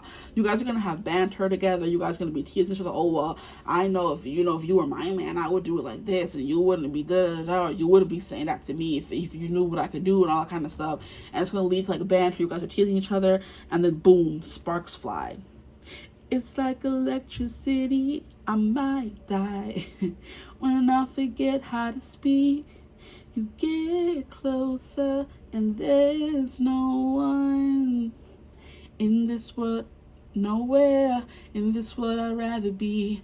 Time stops, like everything around me is frozen, and nothing matters but these few moments when you open my mind to things I've never seen. 'Cause when I'm kissing you, my senses come alive, almost like the puzzle piece I was trying to find. I'm sorry, I'm singing the whole song. Kissing You by Miranda Cosgrove is coming through. That's definitely the vibe. It's gonna, like, the sparks fly all of a sudden, and it's like electricity. I might die and I forget how to breathe. You get closer and there's nowhere in this world I'd rather be. You know, because when I'm kissing you, my senses come alive, almost like a puzzle piece I've been trying to find. You're all that it takes. My heart fades away. You know what I mean? And crystal clear it becomes when I'm kissing you. So now it becomes crystal clear to this person that you're their person, King of Pentacles, and they're definitely now in pursuing mode. of, oh, their senses have been heightened, their interest peaked, and now they're in hunt mode with the freaking wolf here. Like, they're in hunt mode now after they realize that, oh yeah, I actually do have feelings for them. The attraction is there. They like me back. I bet. So after that first kiss is on and popping, it's giving me like a video that I was watching yesterday with Nara Smith and Lucky Blue Smith. They are married now, and I don't know, I feel like I've watched Nara on TikTok sometimes, but their like how do we meet video came up on YouTube, and I watched her. I love her videos, and they're just so adorable. And he's basically like, I just knew after the first day, or I was following her on Instagram for years, and, you know, maybe finding inspiration from her. So maybe this could be like someone's an influencer you've been watching, and they've been watching you. But like after 2 years of following her on Instagram, he finally mustered up the courage to inbox her. They exchanged numbers. They started talking on the phone for hours and hours and hours. You know what I mean? He was a horrible texter, she said, but he told her that because he prefers talking. And then when their first phone call lasted 7 hours or 10 hours or something like that. And then after that, he went to meet her, fly out to where she lives. And then they went on like a little 10-day vacation where they really got to know each other. And after that, it wasn't like it wasn't long until he asked her to marry her. Now they're married together with all these kids. It was like, when you know, you know. He said, I knew. I just knew. And I knew that I was just ready to marry you. And I just, you know, that's the vibe I'm getting from y'all. It may take a while for it to manifest, but once it does, and this person knows, they're all in. So now we're going to move on and see what else is going to happen when you finally manifest this person. If you're enjoying the reading, don't forget to hit the like button. Why not? It helps my channel grow. And I appreciate it a lot when you guys do, because it helps circulate my videos. Now we have lasting love. Boom. What was I saying? And I'm hearing, I want a love that will last. A Love That Will Last by Renee something. Is it Olstead? I'm not sure, but she's a girl. I just know her as the girl from Secret Life of the American Teenager. She was a redhead friend. We have This Is Your True Love. Boom. Here we have love language, acts of service. So like what I was saying, yeah. Once this person realizes that you're their person, they're definitely going to lock you down. Like, there's not going to be anything. And if you want to know more about that, go look up the video that I'm talking about, because they're so adorable. They're so cute. It's like they just knew. It took 2 years from the message her. Once he did, he just knew. And it was, I kind of feel like on a level, he knew that was his person. And he knew in those 2 years he had to spend it getting his life together to be able to be married and have a family with someone, you know, healing, becoming someone who was ready to be all in. And then when he did, and when he finally did reach out and send that message, he knew it was on and popping from there on out. You know what I mean? So actions speak louder than words. So this is definitely an actions person. If he wanted to, he would. Okay, if she wanted to, she would. But all lasting love is your true love. I love it. What else is going to happen when they manifest this person, please? Yeah, proposal. What did I say? Yeah. Your romance is about to evolve and level up. Once this person knows, they know, and they don't hold back. They're like, why? I found my person. I want to be married. And then we have reaching out. This, if y'all have a freaking fairy tale romance like freaking Nara Smith and Lucky Blue Smith, I'm coming for y'all. Because heck no. That was supposed to be, let me stop. That's my story. I can't have it. Let me stop. But yeah, reaching out, like once this person reaches out and they say, hey, let's take it to the next level, they know that's it from there on out. They have to make sure you're serious about them. Expect a call or text from someone, your person of interest. Yeah, so basically what I'm saying is being clarified, or confirmed by the cards, which I appreciate. We have forgiving and learning. So maybe some of you have to do some of that too. We have, as you release and heal the past, you experience more love in your present moments. So maybe this person has some healing to do. But that slave mentality, maybe they were a slave to something. I'm hearing Slave to the Rhythm by Katy Perry, slave to politics. This could be a politician who's like, I'm going to be the president of the United States one day, and I have to have a squeaky clean, this and that, reputation. I have to look like this, do that. I can never get in trouble. I can't basically live a normal life where I'm being rebellious and, going out underage drinking and like just having fun essentially, and risking getting in trouble because I have to have a squeaky clean rep in order to become the president. That's the kind of vibe that I'm saying. This person, their dreams, like, so like they need to be strict to have that dream. And maybe you're gonna come in and teach them to maybe have more fun. And you can have fun without getting in trouble or risking getting in trouble. and they may not know that or understand that you help them heal that part of themselves and forgive and learn. Maybe they had an instance when they were younger, or they had a friend who was always getting in trouble, and that friend made it seem like they couldn't have fun without getting in trouble. And I'm like, that's not the case.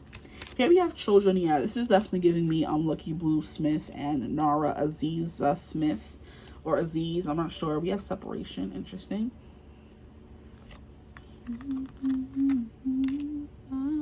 We have you deserve love. Maybe somebody here doesn't think they deserve love. So yeah, there's healing that needs to go on here. We have children. Your love life is being affected by children. So you can have children, they could have children, or you guys will have children together, and both can be mutually exclusive because Lucky did have a child when he met Nara. And they, like, of course, they still raise that child together, and they have 2 more, a third on the way right now. So children can be important in your relationship. Separation, time apart from your partners on the horizon. You could be, this is someone you can know already. You guys have a past, and you guys are manifesting each other. Like I said, this is someone who, because he, like I said, he was following that girl for 2 years before he said anything or made a move. So this person could definitely be in separation from him right now, and they're feeling that separation very heavily, but they know they have stuff to heal. They have forgiving and learning to, so they can't have anything right now. But when you do manifest them, oh boy. And maybe if you did have a separation with them, with the forgiving and learning, there will be some forgiving and learning in your situation if it's someone who hurt you in the past, or had to move away from you and leave you because they had to heal. But you deserve love. You are lovable. Maybe both of you need to hear that. These are so fun to shuffle, but I'm gonna move on.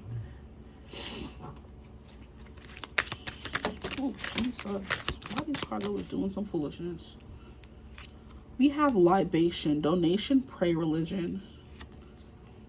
We have commitment. See, yeah, this person is so like, rigid in their commitments. They're not willing to have any, allow any leeway, any breathing room is what I'm hearing. It's like, you know, they're constrained. I love that I wasn't making that up. Definitely coming through. Donation, pray, religion. This is giving someone in these, like, you know, like I said, people in certain kind of fields cannot be caught doing certain kinds of things. So it's giving like pope or father or pastor or politician. Like anytime they get caught doing anything salacious or having too much fun, they won't be taken seriously, and just one wrong story can blow up your whole entire like career. So this person could be a politician, or they're in, you know, what is it called, education, and they're trying to become someone like really high up, president. Maybe the Pope can't have a wife, so maybe not the Pope. They're trying to become someone with a lot of power, and with a lot of power comes a lot of responsibility, and if people don't see you as responsible, they will not give you that power. So they're trying to be as responsible and strict and rigid as they can, and it's just like they're not allowing themselves to have any fun. And you're gonna come and show them, well, you can have fun a different kind of way. You can still be committed and have fun a different kind of way, you know. But this is definitely someone who's fully committed to maybe children, fully committed to relationships, fully committed to acts of service, you know, being, you know, their actions speaking louder than words. Like, I can show you better than I can tell you, kind of thing. Here we have friendship. We have team, connection, network. This person could be in networking, or you're in networking and you meet them through friends. You not just heard Meghan and Prince Harry, they met through friends, and he was in a high up official position, but he left it behind for her. So yeah, like with great power comes great responsibility. Harry was always expected to act a certain kind of way. He hated the protocols that the yes, he hated the protocols and all the things he had to do as a prince or whatever he was called. And it wasn't until he met Meghan, they had kids, that she showed him a different side of life, and he was able to fully leave that behind him. Like, he gave up being a prince for that girl. That's definitely someone who changed you on a fundamental level. You thought you could only be one kind of person. She showed you could be somebody else. Bam. Yeah, this is giving that kind of love. It's giving Lucky and Blue. It's giving, and they were like very strict in their culture as well, because I think they're Mormon or something like that. And like they have like a lot of rules in their religion as well. So this person could be that. And they're like, you can't do this, you can't do that, you know? It's like very uptight, very, you know, like I always say, like pinched upper lip. But it's like, I can't allow myself to smile too much. I can't do this, I can't do that. I can't go buck wild and have fun and be free. And Harry said, adios, amigos. He left them. He's like, y'all toxic as hell. I'm gonna head out. Like, being a prince is not worth my mental well-being. Like, I found me a woman who loved me. She have my children. I have some beautiful kids. I'm gonna leave and live in LA. I'm gonna live the American dream. Friendship. But yeah, they met through friends. That's what came through when I saw friendship. That's how Harry and Meghan met, through friends. So, child, if your friends will start hooking you up with people, please. We have trap, victim, allure, and trick. This person could feel trapped. The way Harry felt trapped. And I'm sitting there talking about how he felt trapped and didn't even realize that trap came. I'm just talking, not even looking at the cards, really. Do I need the cards? Not really. We have triumph, success, victory, and achievement. Yeah, there's something they're trying to succeed at in their life. And then we have good news. Would you be able to see that? We have good news, encouragement, miracle, and surprise. So I do feel like you are definitely, I'm hearing a good luck magnet. You're their good luck charm. Aw, stop it. We have loneliness that fell on the floor. So yeah, it's giving the whole Meghan Harry thing, how Harry felt alone before he met that girl, and then she finally gave him the courage to leave the toxic family situation he found himself in. But dullness, disappointment, and isolation. You don't have anybody around you. You think you have to live a life of solitude in order to get to your biggest goals and dreams. It's like, no, that's not true. And by meeting you, it's kind of like you're a godsend for this person. You kind of help them ground the vision a little bit, like, hey, you can still get it, you'll still have it, and you can still have fun along the way. You know, it'll probably be even more attractive to you if you were in a very uplifting, happy energy anyway. So I'm helping you out in the long run, you know. You gotta tell them like that sometimes.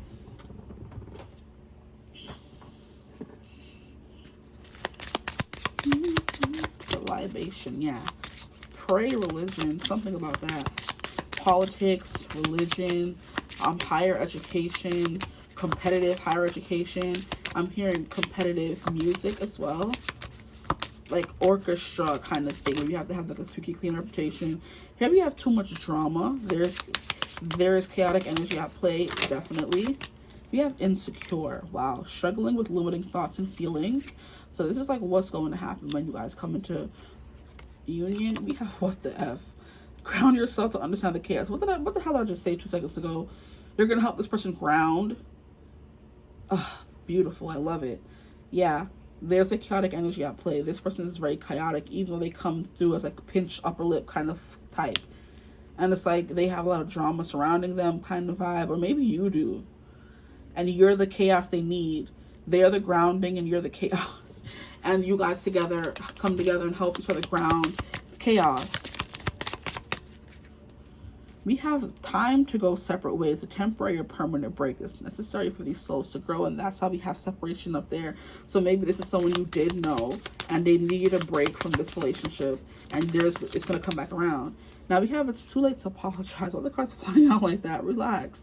You don't need an apology. The best closure is moving forward on your path. Interesting.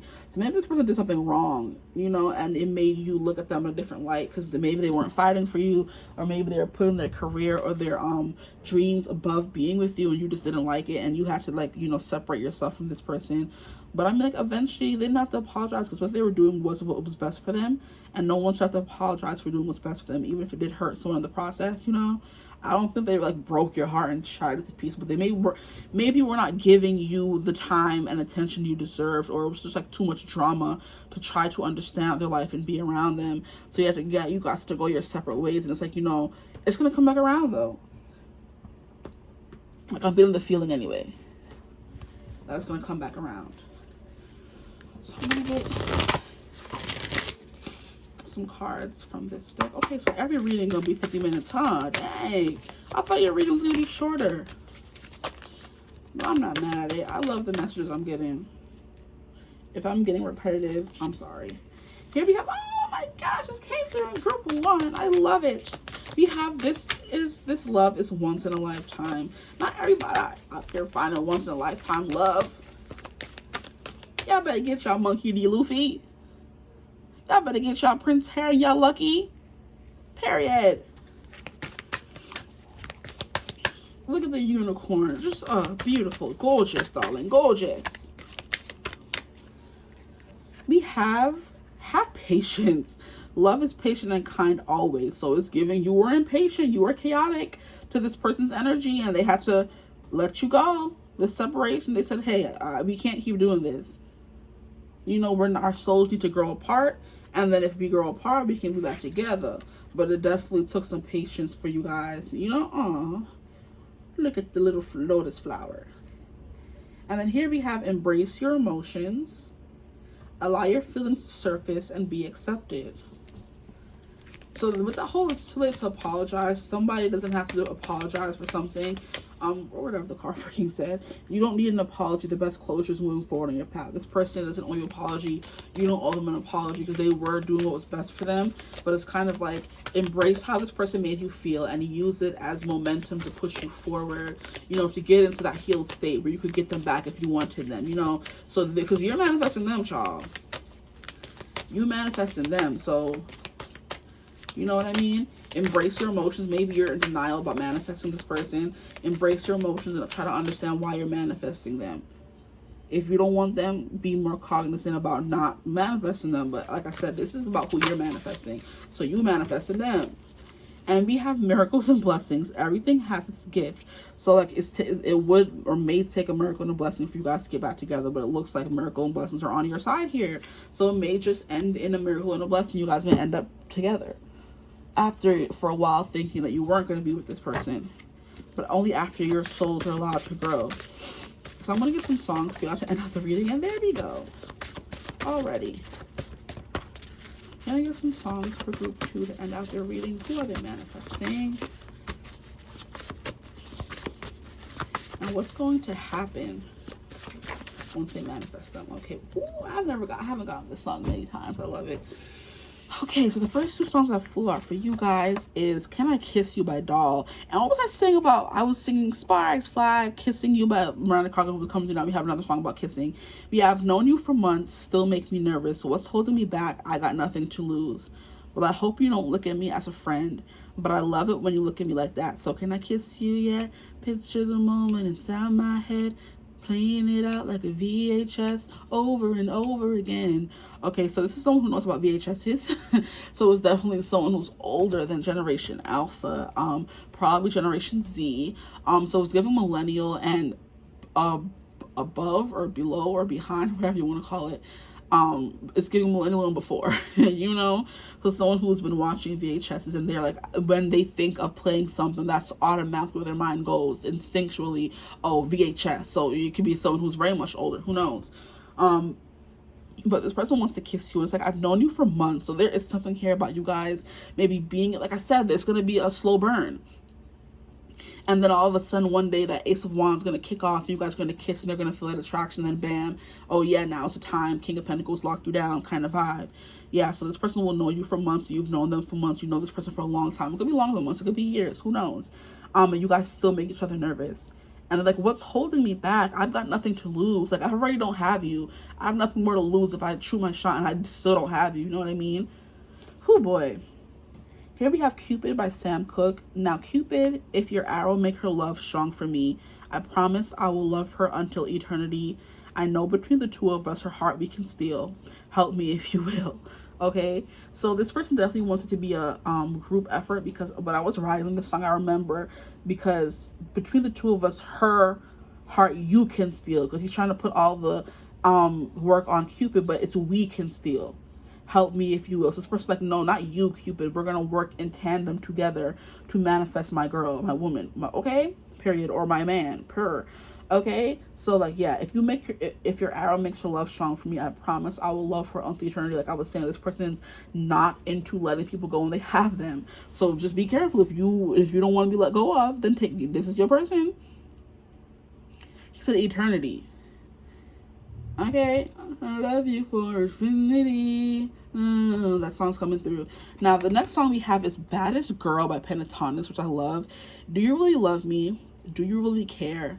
Do you really want me? Do you really at least pretend to love me, girl? I don't care if that love is real. They say you're the baddest girl around. You take your men and you shoot them down. Ooh, child. Interesting. So this person is doubting your love for them. Interesting. Because it's like you guys are in separation though. So, I mean, it's not that out there. It's not that out there of a concept to believe, oh, the person who I'm in separation with doesn't have feelings for me anymore. Forgiving and learning. I need to forgive myself for what I may have done in this connection to make it not work, you know, because this person does have martyr tendencies to always fall on the sword, you know, put themselves in peril to, you know, help everybody else, you know, to put their well-being and what they actually want in disregard in order to transcend to their highest goal. Like I was saying, to forever be what is it called, to forever be trapped eating white rice for the rest of your life because you that's just all that you know. That's the best way to get what you want. But it's like, you're not living though. You're existing, you're breathing, but are you actually living life? No. And that's their martyr tendency. They're willing to become a martyr to get what they want, to do what they want, to have what they want, and they're willing to become a martyr and lose you in order to get what they want, which is, child, y'all better get your Harry. This person may be, you know, ascending into that Harry. Like, I want this person, I'm going to get her, even if it means disowning my family, moving on, moving out of the country, you know what I mean, giving up his title, all that kind of stuff. Even if the whole Lucky Blue thing, they had to travel long distances and talk to each other on the phone and all that kind of stuff in order to make the relationship work. And it's like, that's what you have to do sometimes. And it's like, you're always on my mind. Sam Cook is keep coming through in these damn readings, child. I love you, Sam. You're always on my mind, instilled in my heart. You're always on my mind, although we are apart. That separation really is. Y'all in separation, child. You are always on my mind. No, you're always on my mind. And baby, the reason why I know I can't forget your face, because everywhere I go, I see you in every place. I don't think I've ever gotten this one yet. So I got two songs that I haven't really gotten before. I've gotten these two, of course, many times. These two, haven't really gotten them before. So this is what this person would say to you. You know, like, you're always on my mind. You're instilled in my heart. You're always on my mind. Although we are apart, you're always on my mind. And baby, the reason why I know I can't forget your face, because everywhere I go, I see you in every place. Oh, that's so powerful. But this person is really wondering, do you still love them? Do you really care? Do you really want them? Or do you at least pretend to love them, girl? Just, I don't care if it's real. You know, they're willing to just put up with anything you're willing to give them, honestly. But that is who you are manifesting. Good luck with them, child, because we have miracles and blessings. We have true love. We have love is patient. Have patience. Embrace your emotions. So a lot is going on beneath the surface that you may not be able to see and tell. You just see this person on the surface and think everything's okay, but they're not. Because they sitting here crying at pentatonics, child. Do you really love me? Anyway, I hope this reading resonated. If it did, feel free to like, comment, and subscribe. Join the tribe, the Divine Family. Love to have you. If you would ever like to book a personal reading with me, you could always get in contact with me using my email in the description box below.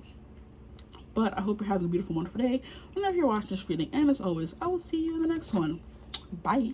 Hello, my gorgeous group 3s. Welcome to your reading.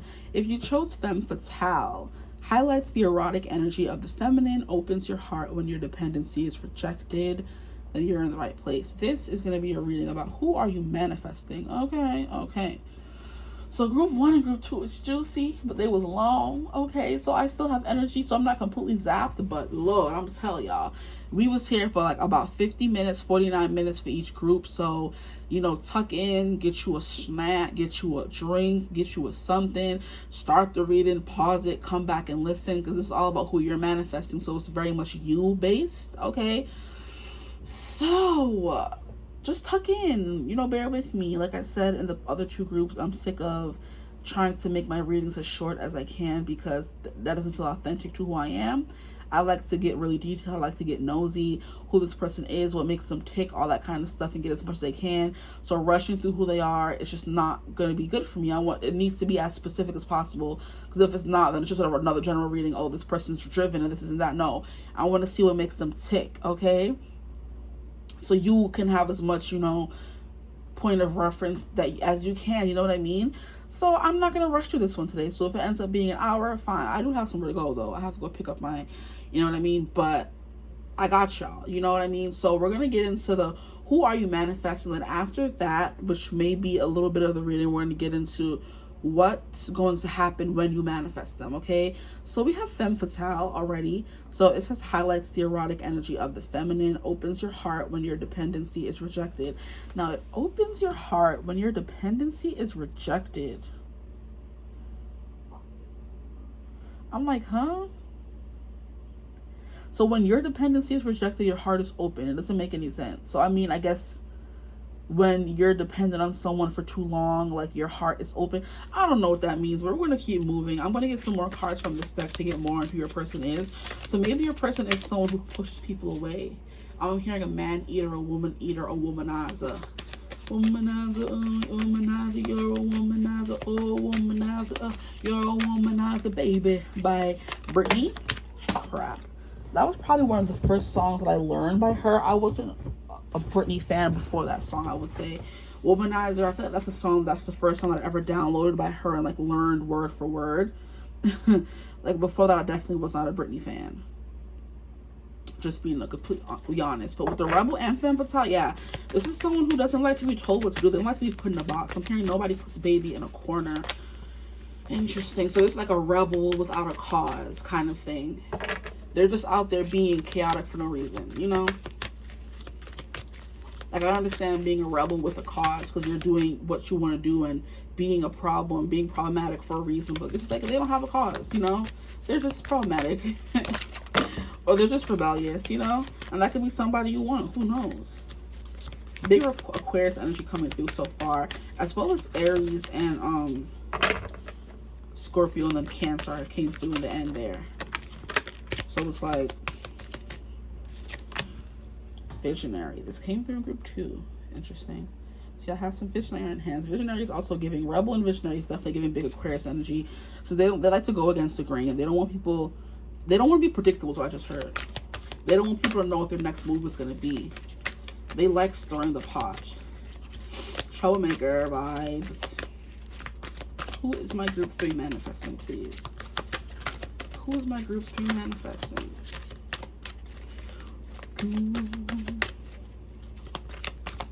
Who really wants me?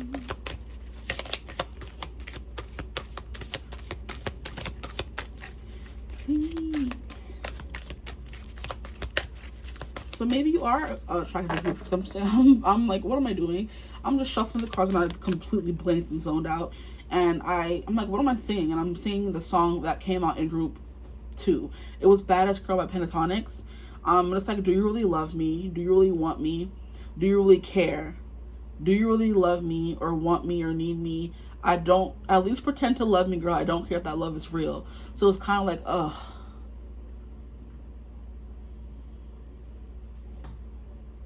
This person can make a lot of people question whether they really care about them kind of vibe. I'm not getting user, because I'm getting this person's very upfront about what they want, you know, and who they are as a person. Like I said, they don't have a cause, but they're also not purposely cruel. I'm not getting purposely cruel from this person, because they do like have a reason, they have a rhyme to their life in, you know, particular, or in general, I should say. They have a cause for their life in general, but it may not have anything to do, is not correlated with their rebelliousness. It's like, I'm just, that's who I am. So this person may, you know, revel or thrive in multiple connections than they would in just one connection.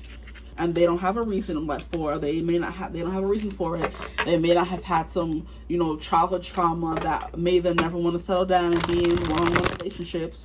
Or there could be a reason why that happened. That could have been their life. Like, they were just watching. You know what I'm getting?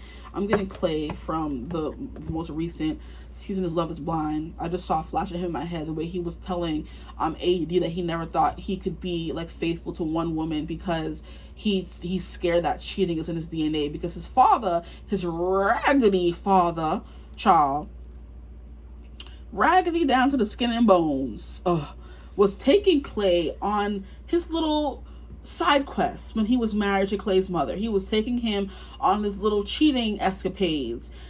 So like I was saying, Clay's father was taking him on his cheating escapades while he was still married to his mother, which made Clay grow up thinking that cheating was in his DNA.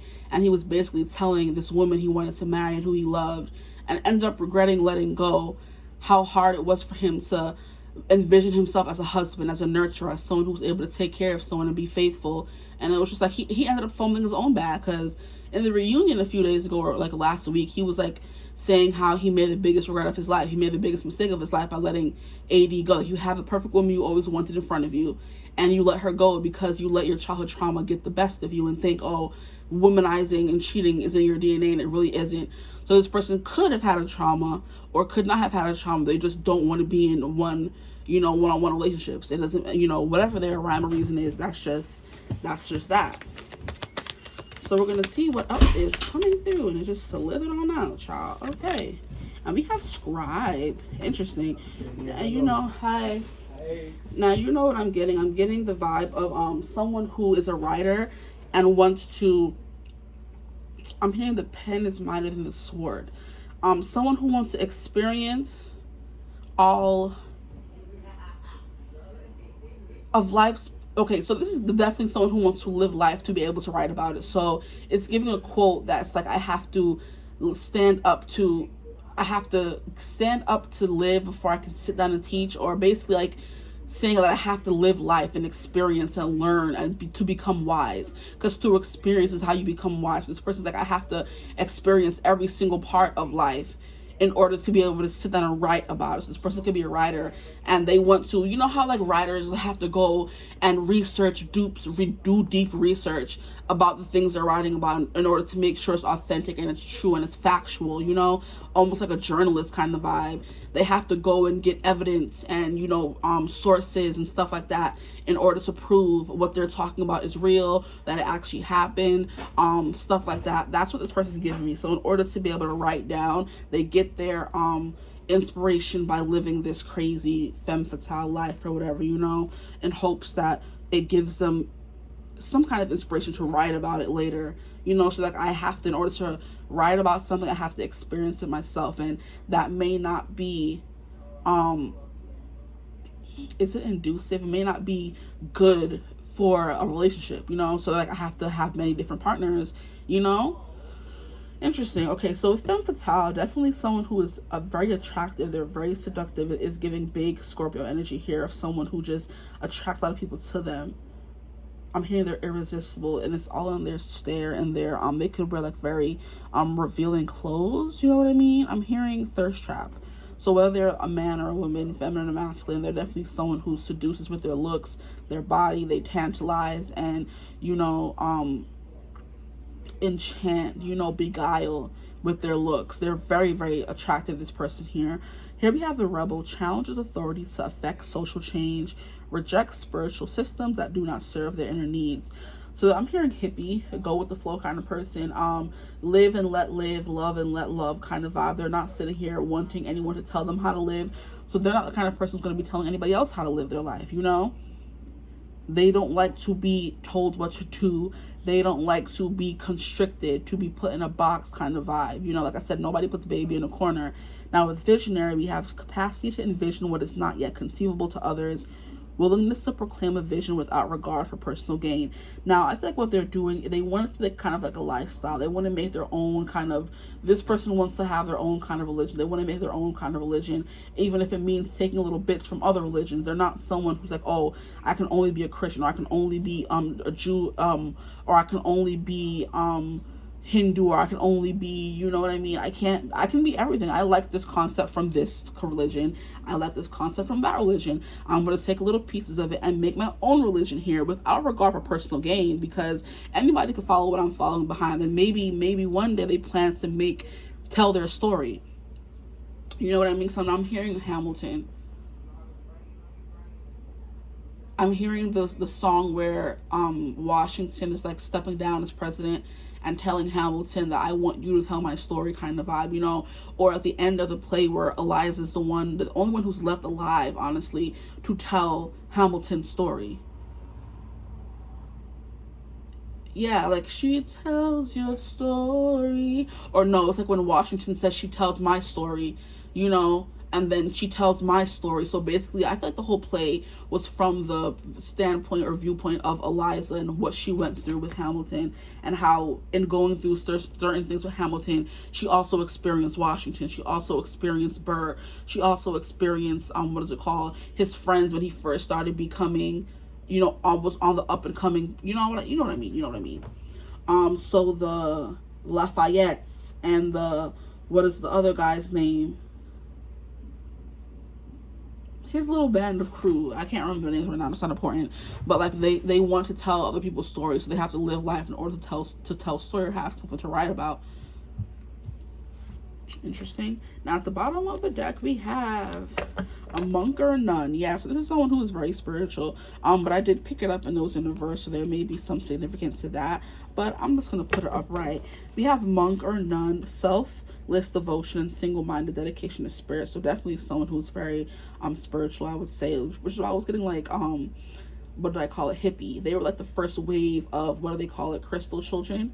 They were the first wave of crystal children, just living life, going with the flow, not like being too stuck to earthly possessions kind of vibe. They were just, you know, live and let live, love and let love kind of vibe. That's definitely what they were. And they didn't push that onto anyone else. Even though people were telling them, oh, what you're doing is wrong, what you believe in is wrong, they weren't out there trying to purposely change everyone and make everyone believe in what they believed in. They were just living how they wanted to live, and that's just it, minding their own business. That's what this person kind of reminds me of. They're like a go with the flow kind of person.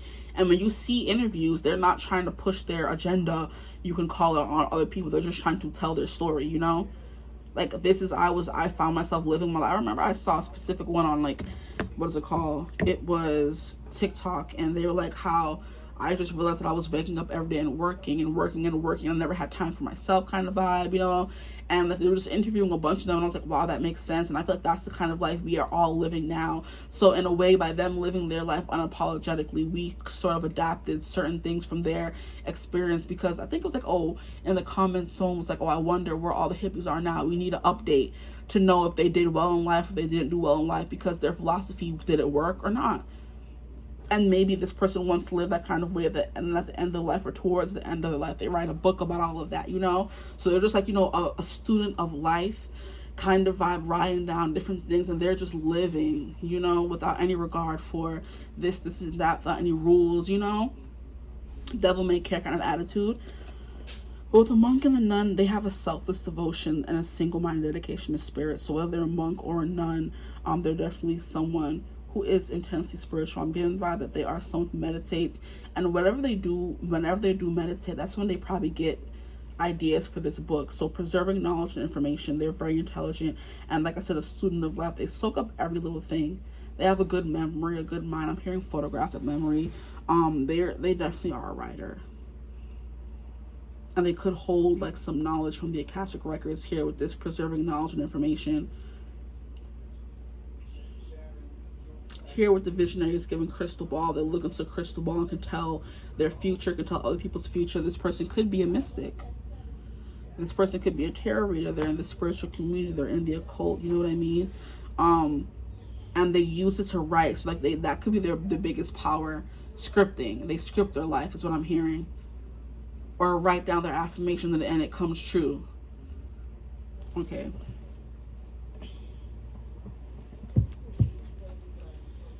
But the shadow attribute for the monk and nun is negative judgment of the physical world and excess piety. Whatever that means. Excess piety.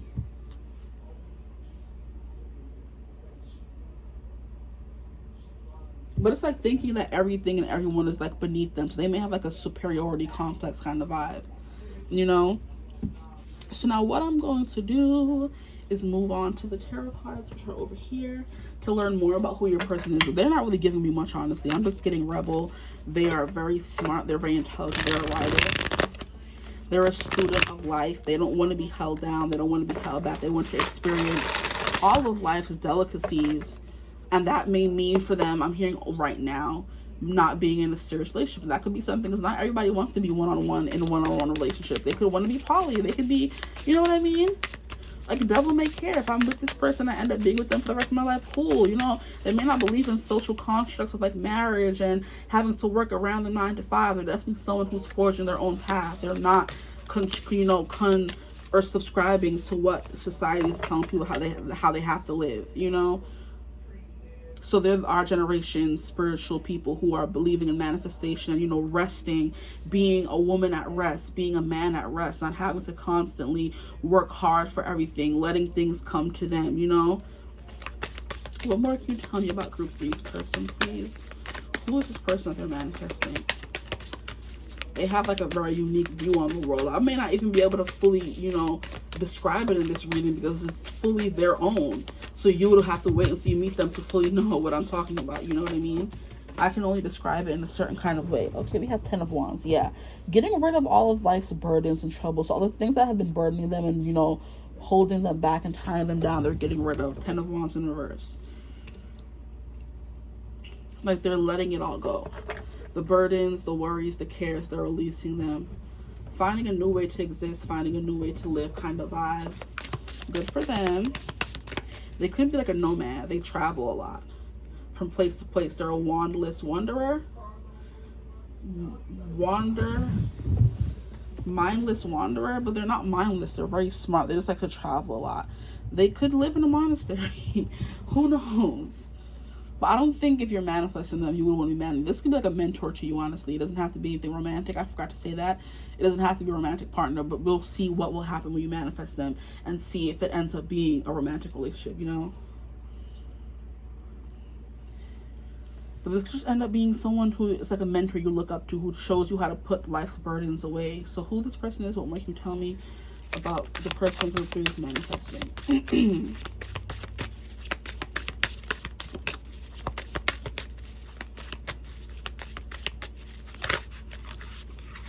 This is definitely with the do not serves higher needs. That does not serve their greatest good. That's not for their highest good, which you hear a lot in the spiritual community. I think we someone who says that a lot. We have the Hangman in reverse. Yeah, they don't let life hang them up. They don't stay in one place for long. That's what I'm hearing. They like to move around a lot. The Hangman upright is an energy of feeling stuck, of, you know, stopping, of keeping yourself trapped. Because in a lot of the cards, the Hangman like has the key to unlock himself from the tree, but he doesn't. He just stays there. So like taking breaks. This person doesn't stuck for long, or doesn't stay in one place for long. Like I said, they have like a nomad where they pack up all their things and just leave with the drop of a dime.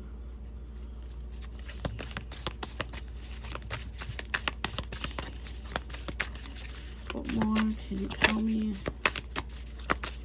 about group 3? Who is this person they're manifesting? Who is this person they're manifesting, please? Who is this person they're manifesting? Knight of Cups. Okay, a little bit of lover boy energy, playboy energy, definitely. Like I said, it's not playboy energies. I'm sorry, excuse my French. Let me stop. They took that as an insult. They said, what? I'm not a player. Yeah, they're just, they love love. Okay, which means they may have many partners. You know, it's giving French man who's like, why should I keep myself with one partner when I can taste all of the partners? Why should I stick to one race when I can taste all the races? Why stick to one wine when I can have all the wines? You know, a little bit of a hedonist is what I'm getting, and I'm surprised it didn't come through here. It may not be that big, but it's kind of like, why, you know, have one love when I can have many loves? You know, why pluck one petal when I can pluck many petals? Sir or ma'am, please. That femme fatale, like a very overly sexual energy. I'm hearing a dawn, Juan, a Lothario maybe, and people may look at them that way, but they don't look at them that way because they don't find anything wrong with what they're doing. So they don't put any negative connotation with them when it's within people, but other people do. We have 5 of Wands. Yeah, they're scrappy. They are scrappy, your person here. And then we have 9 of Swords. They're scrappy, and I do feel like they're a chronic overthinker and a chronic warrior, and they hide that part of themselves, that they find themselves stuck in their mind a lot. With this coming out over like in the scribe section, they think too much. And why is the camera like that? That's crazy. Maybe I'm putting them up too much. They're an intense, because what are you doing? Jeez Louise. Yeah, sorry guys, that was just upsetting me. I'm a homegirl. Okay, I'm done. Bring these down a little bit more. Yeah, they hide an intense warrior. They try to act like everything is all carefree and everything is devil may care, but that's not who they are all the time. They do worry about a lot of things. Okay, it's the vibe that I'm getting, and they can write it down a lot. They can be like They just write down their thoughts and feelings. Like they just, you know, throughout the day kind of vibe. And then here we have the Eight of Wands. Someone who is very creative. They like to, I don't know, they like just a really cool, go with the flow kind of person. Like I don't think they stop themselves from doing much. Like I said, they don't care what society says is good or not good. They want to experience everything in life. They don't care what anybody else has to say about it, which may lead to some trouble. And I do feel like it does bother them, even though they try to come off and say it doesn't. It bothers them. They have thoughts and feelings. They deal with like a lot of anxiety. Okay, which is probably why they try to, whenever they do feel ready to, you know, live their life and do what they want to do, they don't really care what other people think, because they only care what they think. They are their biggest and harshest critic, is what I'm getting here. The Knight of Swords is giving like Virgo energy, where they just criticize themselves and pick themselves apart until there's nothing left, and it leads like a lot of anxiety and fear. So like it's like I'm my own worst critic. Why do I care what you have to say, you know, kind of vibe. They do crave love. I'm gonna say they do crave love. They don't like being told what to do. They're very scrappy, very like a debater. They're definitely gonna have a comeback for you. They don't back down from a fight, a competition, a debate kind of vibe. They're not gonna give up. They don't give up either. They don't give up easily. They like to fight and scrap, I'm telling you. Like your person really is out here to start, not even starting fights. I heard I'm not gonna start it, but I will finish it. And I heard that. Okay. I feel like I've been talking about your person a lot, and I still just don't really know much. I'm like, I want to pull more cards, but I just, what else can we know about them? Eight of Wands, they're very creative and good at getting what they want, I would say, as well, with the Eight of Wands, but it's in reverse. Interesting.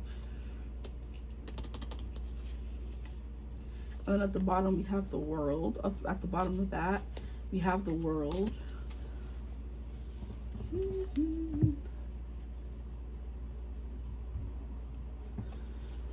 Okay, so this person may have had like a whole phase, but now I'm looking at the Monk and the Nun. Maybe they're like, you know, celibate now, or just not really indulging in the things they used to before, because they're like now more spiritual, you know. So someone who has willpower, they have control over themselves and their body and their mind, you know. They're not someone who's out there like, oh, because somebody looks my way, I have to go and run towards them. Like I feel like they have like a lot of suitors who want them, but them being the femme fatale, but they don't want everyone. They're not for the streets, even though people may think they are or try to make them. That's what I'm hearing. Interesting. So people may proposition them. It's like, you know what, no, I'm good. And look at how we can not see their face. We can only see their eye in the femme fatale. A lot of people don't really know them for sure. People may want them, but not a lot of people know them. They don't know that at night they're plagued and troubled with a whole bunch of thoughts, that they're always fighting. And I'm hearing constantly fighting themselves. Like, and the new version of themselves they keep becoming, they're constantly always fighting themselves, battling themselves. They're in a race with themselves. Which is what I was saying about they're not worried about anybody else. They're just worried about them, kind of thing. Like, oh, this person doesn't like me. They don't like how I'm living and what I'm doing. So, like, I'm my own worst critic. Do you know what I'm saying to myself? Nothing compared to what you're saying. I don't care. You know? Interesting. So I do want maybe one more card. Who is this person I go through is manifesting, please? They have like a lot of fire in them. Like I said, a lot of spunk with the Five of Wands. They're definitely going to tell you how they feel. They're not going to hold back their emotions here. They do feel a lot. Here we have the Queen of Wands. Yeah, that's basically what I was saying in just right there. Very passionate, fire. They like attention. They like attention. But I do think if they do end up getting stuck, they don't stay stuck for long. And now at the bottom of the deck, we have the Moon. So yeah, there's something mysterious about them. No wonder I can't really read them all that well. Like I can, but it's like, you know, I feel like there's so much beneath the surface that I won't ever be able to tell you. It's kind of like why I was saying with the whole having their own way and thinking, their own way of thinking. You will not fully know what that even means until you meet them and they tell you themselves, but they have their own, like I said, something that's entirely just theirs that they have, and I can't pick up on it, even though I can pick up on a little bit of it. There's something mysterious about them with the Femme Fatale and the Moon at the bottom of the deck. Something that even if you feel like you've had a whole conversation with them, there's still something hidden that you wouldn't be able to tell, you know? Something secret. There's like maybe something they just keep to themselves that they never tell anyone. But they're fun, they have a good time, and they're definitely someone who's attractive, because we have the Queen of Wands, And they could look like very feminine. If they're a guy, they look like they're clean shaven. They take care of their hair. They have like, what do they call it, pomade to slick their hair back, you know. They wear shirts. They like to, you know, get tattoos kind of thing. They're very much into like the cosmetology of it all. They could like get their nails buffed if they're a guy. If they're a girl, they get their nails did, you know. They get their toes done once in a while. They get their foot exfoliated. And it's kind of, they take care of themselves. They do it themselves, I'm hearing. But here, these shoes here give me like Hermes energy. So it's giving Virgo again, because Hermes is the ruler of Mercury, the god of, you know, the messenger god. He was also a little bit of a trickster, kind of. He was also very intellectual, kind of, you know. So this person is very intellectual. They're very smart, which is definitely playing against the whole Aquarius, Virgo, Gemini thing. Those, I feel like those are the most smart signs, I feel like. Or like conventionally smart, like when it comes to knowledge and stuff like that. They can have a lot of tattoos. They're very physically fit here with the Five of Wands. They're like, I'm hearing CrossFit. I'm hearing competitive swimming, boxing. They could also like to walk around barefoot since you don't have no shoes on there. But yeah, they keep their worries to themselves. They don't really like to broadcast those to the world. The Queen of Wands, someone who is very attractive, someone who's very passionate, someone who's a good time in the life of the party, honestly. Like I said, with this here, they have no problem telling you how they feel about you, what they have to say, fighting back with you, you know what I mean, making up to you. Look, they have black cat energy, oh my gosh, period, yeah. It's given they have black cat energy. They're the femme fatale. Exactly. Yeah, the dark feminine, the Lilith, the rebel. Yeah, I'm saying all the cards that already came out. Absolutely. They're just like, I'm going to live my life and do what I want to do, and that's it. Mind your business, you know? Which is a period, honestly. They dress seductively, like to have their back out. And look, just like a tattoo on her back. So there's something here about tattoos. Whether they're a man or a woman, they have tattoos. They're a good writer. Like I feel like I said, they do have any abilities. It's best done in writing for them. I'm hearing they're a good motivational speaker. They can get anybody feeling up and out, and like, you know, they're very influencery. Like if they were to say, oh, hey, get up and do this and get up and dance. Like if they start dancing, everybody starts dancing. If they start wearing this thing, everybody starts wearing that thing. You know, people like to emulate them. Because they do have like a lot of darkness and lightness. And then with the moon card here, okay, I'm going to move on before I just keep chatterboxing. What is the next card I'm going to pull from? Oh, I have to pull cards for what's going to happen.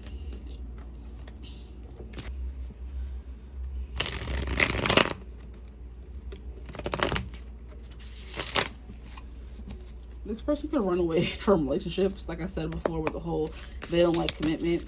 They could be a commitment for, because I was getting, as soon as I started talking about, oh, let's get into what's going to happen once you manifest them, the camera, like I hit my phone 3 times and it went to another app. So what's going to happen once my group 3s or power 3s manifest their person, please?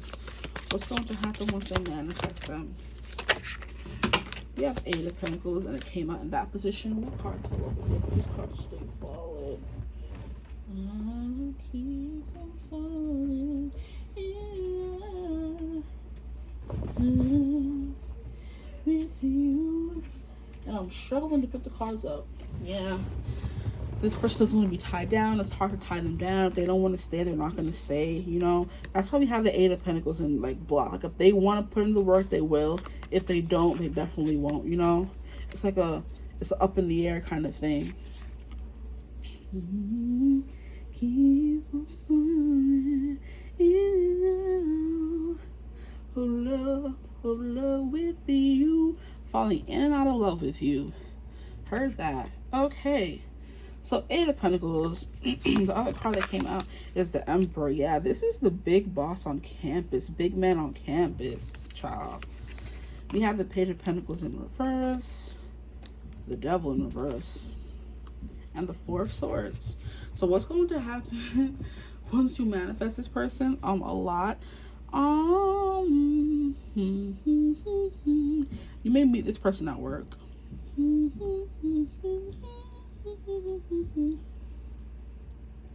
but nothing may start right away, because it's giving the devil in reverse, like giving red flags. The fact that it came out at all means the energy is there. Yeah, this reading is giving me the most difficulties so far. Like group 1 and group 2 were open book for me to read. We have Page of Swords at the bottom of the deck. They were like easy for me to read, and group 3 is kind of like giving me trouble.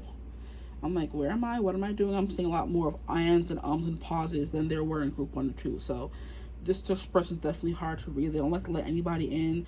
Closed off to the max, I would say. Eight of Pentacles, what happens, what's going to happen. Putting in work, a lot of learning.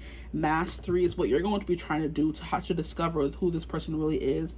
You're going to be trying to discover this person. Because now I'm hearing that song, you're undiscovered, I want to see the rest of you, I can't get next to you, I can't get next to you. And that is the song from 50 Shades of Grey, and that is definitely what the problem that Anna what it was having with Christian. Like, she wanted to know everything about him, and he was just like not telling her anything, just wanted to boss her around, keep her out of his life and out of his business.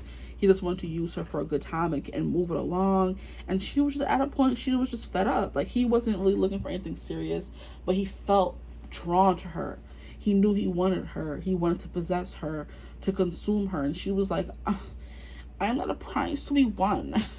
She was in her Jasmine. She was like, no, like, I'm not a prize to be won. If you don't want to tell me what's wrong with you and what's really going on, I'm gonna leave. And she definitely did leave, and he had to win her back. So it's like, that's what, like, this person's gonna have to put in the work, or you're gonna have to be putting in the work, or both of you. You're going to be going through many phases, because these are phases of the moon here. You're going to be going through many phases of the moon to get to know this person. It's going to be dark, gets lighter, lighter, the lightest. It starts getting dark again, dark, dark, and then dark. You know what I mean? The phases of the moon. Going to be going around and around in a circle. Here we have the Emperor energy. So I'm hearing checkmate, because he does have a chess piece in his hand. So that this person is going to give you a run for your money. Like I said, the way Christian gave Anna a run for her money. Like, she said, I'm gonna walk away because you just give me whiplash. What you're not gonna do is tell me what to do and tell me how to dress and when to work out and do this and do that. And, you know, I like you and everything. You know, the connection is good, real good. You know, the physical, the devil card here is mad good here. But she said, I had to put me first, Lucius. And she sure did. At the end of the first movie, she left that man. And in the second movie, he come groveling to her place of business, her place of work. Please take me back. And she's like, only if you, like, stop trying to be in control of everything. This person's a control freak. The way Christian, child, that's crazy. He was a new level of control freak, child. Had to sign a contract to be in a relationship with him. And and what I'm not gonna do is try to come for Christian. He did tell her when she first met him. He said, I'm not the heart and flowers kind of man, Anna, whatever. And she was like, I still want to be with you. And then when he started showcasing his crusty tendencies, then she want to run. He warned her. He did. And she still wanted to be with him. But one thing she did was held her boundaries firm. And when she finally got a backbone, okay, it was mad strong, and she left. Okay, so yeah, that was a mess, y'all. And they always coming through in the reading like, leave me alone. But that's what I'm getting here. Someone who's like a peak control freak. They're not about the heart and flowers. Even though they want to be loved. He wanted to be loved. That's all he wanted, was a home. You know what I mean? Because he was a foster kid. He just wanted a home, and he wanted everything to be good and stable and happy and safe all the time. He wasn't feeling that. So he ended up, you know, making these contracts with women saying, hey, we're going to be with each other only for like a year or whatever, or a few months, or however long he felt connected to them. And then after that, we're going to make a clean break, and I don't want you. And I'm like, that's not how emotions work, but go off. Okay. That's not how emotions work, Christian dear.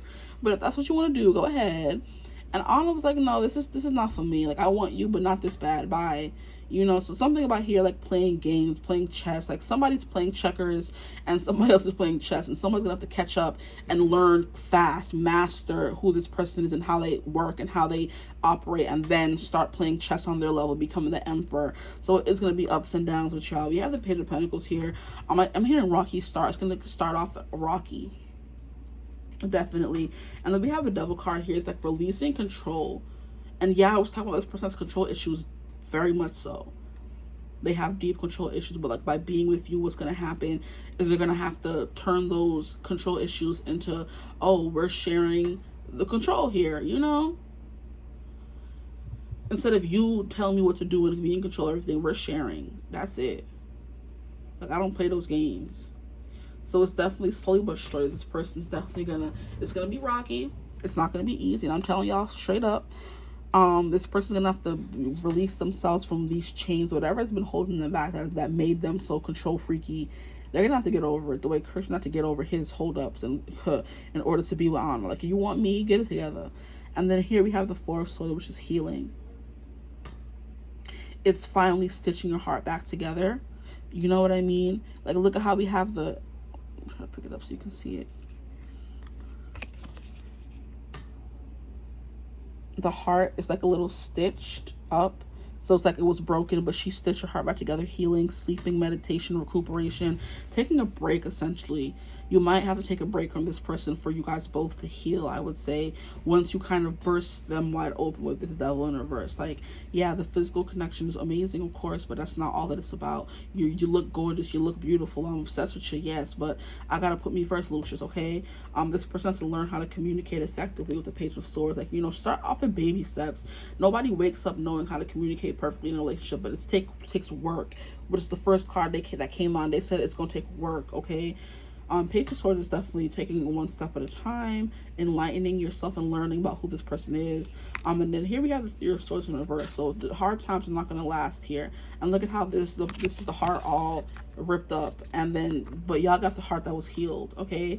So this person's heart was ripped up, but I feel like by being with you, their heart is going to heal, and you're going to get this version of them that's at peace, that can finally be a woman at rest, which is what I was kind of saying. So this could definitely be this person still in the throes of trying to become and master being a man or woman at rest and happy in their own skin, you know, not dwelling on the heartbreak they went through.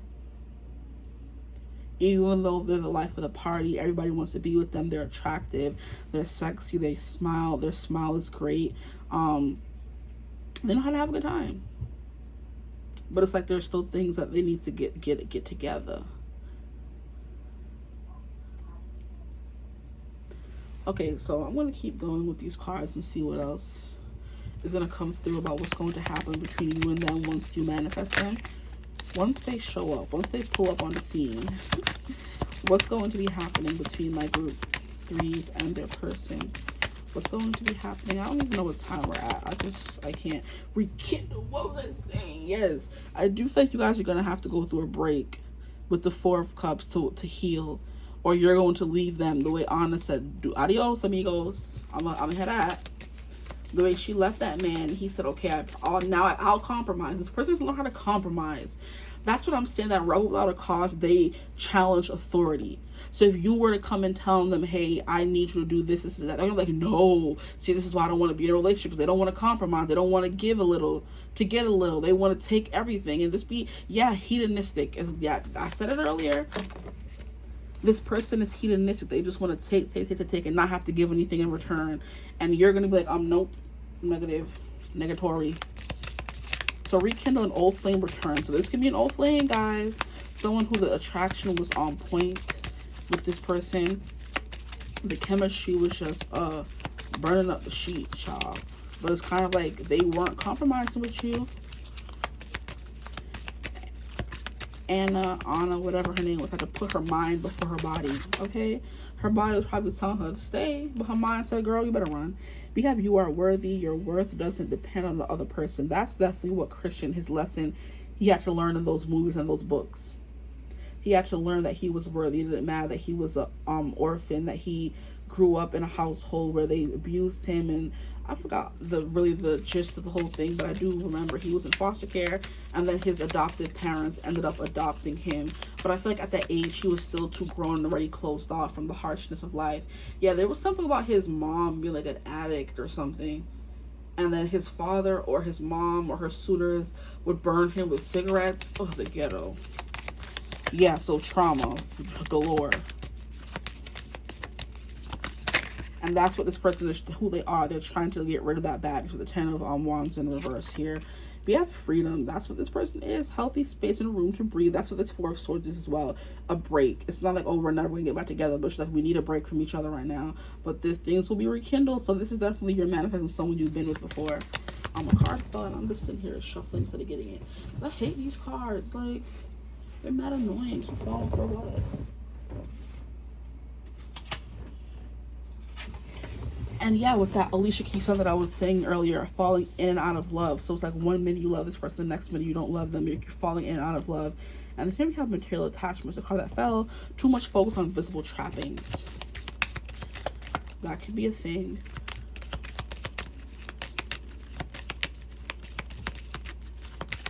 I'm hearing specifically for this person's used to people only wanting them for their looks. They never want to look beneath the surface, because this came through in group 1, but the meaning, okay, the meaning was different.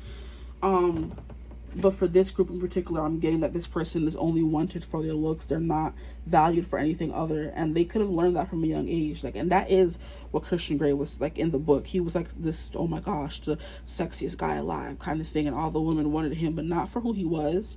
They never cared to look beneath the surface, beneath the mask, to see his trauma the way Anna did. And that's why I feel like he wanted to be with her, because she saw beneath the surface or took the time to want to learn.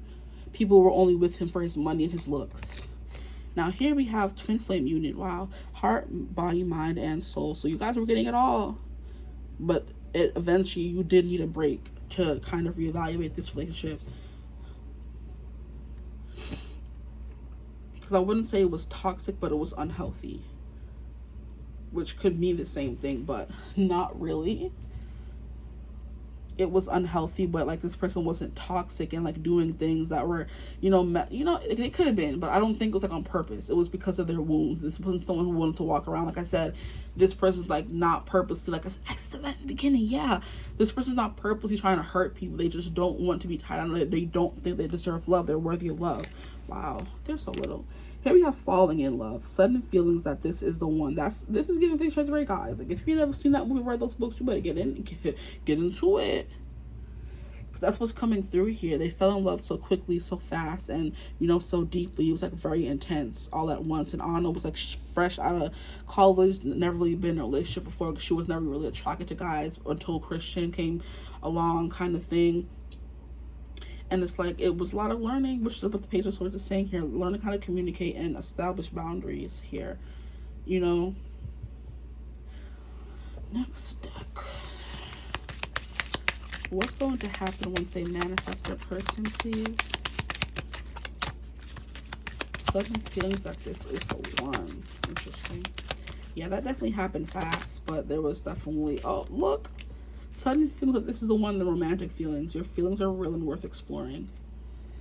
That's what I feel like you have to convince this person of. Like, we're worth exploring. We're worth getting to know. Like, you're worthy of getting to know. Like, I feel like you're worth getting to know more. I'm not just here for your money. I'm not just here for anything else. I'm here for you, silly. Okay, what's going to happen after they manifest this person, please? What happens after they manifest this person? We have playfulness, yeah. I think it did take a lot for Anna to get. I'm going to just stick with that example. It's going to take a lot for you to get to the playfulness out of this man, out of the connection, but it's there. Like, he had to heal his inner child deep. He never got that. To recapture romance, allow your inner youthfulness or your youthful spirit of fun to shine.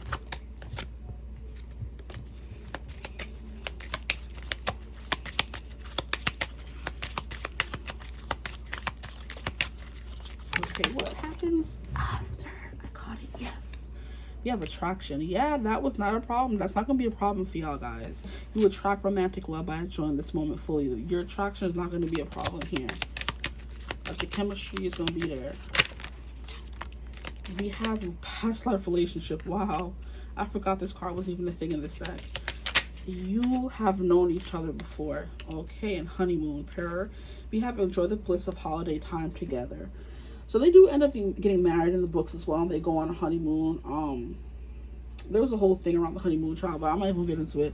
Very possessive. This person can be very possessive of you. Now they know what like true love is, romantic love, and not just physical love. They're going to be very possessive of you, and they don't want anybody else to have what you make them feel, and they think that has something to do with you as a person, which it could be, but I think it's you guys together. So it wouldn't even matter if another guy came and talked to you. It's like, what I have with you, I don't feel with them. So it wouldn't even matter if they were coming, talk to me. I don't want them, I want you, kind of a thing. But you have known each other before, so past life relationship coming through. So not only rekindle, like this could be, not if you don't resonate with this being someone you know, this sound like, if this does not sound like somebody you know, this could just be you're rekindling this past life relationship you had with them. So, you know, honeymoon, enjoy the bliss of holiday time together. So when you guys do finally get into union with each other, you guys can get married and go on a honeymoon, or you're the kind of couple who travels together. And it's giving Venice, the city on water. And look at how we have the angel who's rowing them in the boat. So I feel like you guys really do have, like, I feel like maybe angels that are trying to guide you guys together and get you guys to heal. And if there are times that you're not apart, like right now or whatever, like they're like, okay, well, this is for you guys to heal, because if you guys were to be together the way you were before, there would be like no honeymoon, you know? It would be a struggle, a constant struggle. So we're gonna keep going. Sorry, I'm all on the camera. I mean, all on the microphone. Jesus Christ, y'all piss me off. Why don't have these cards keep falling? Like, you may get upset that you fall for this person so easily, or you fall for their antics or their touch or their smile or their, you know, words so easily. We have good news, encouragement, miracle, and surprise. Period. Well, the card that fell on the floor is family. I'm gonna get it, but sure. What happens after? What's going to happen after? We have overload, assessment, obligation, overwhelm. Yeah, this person's going to be overwhelmed with feelings for the first time.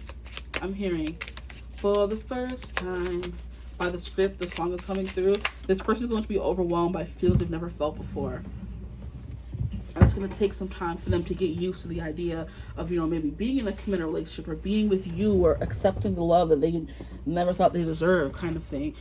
Family, we have bond, home, background. So there could be something about family wounds here. They never had a family and they want one with you. They never thought they would have one. They didn't think that they would be able to have one because they never had like the proper, what is it called, role models. Now we have imagination, variety, fantasy, mind, that childlikeness coming through, that youthful energy, playfulness coming through. What is going to happen when they manifest their person, please, or this person? What is going to happen when they manifest this person?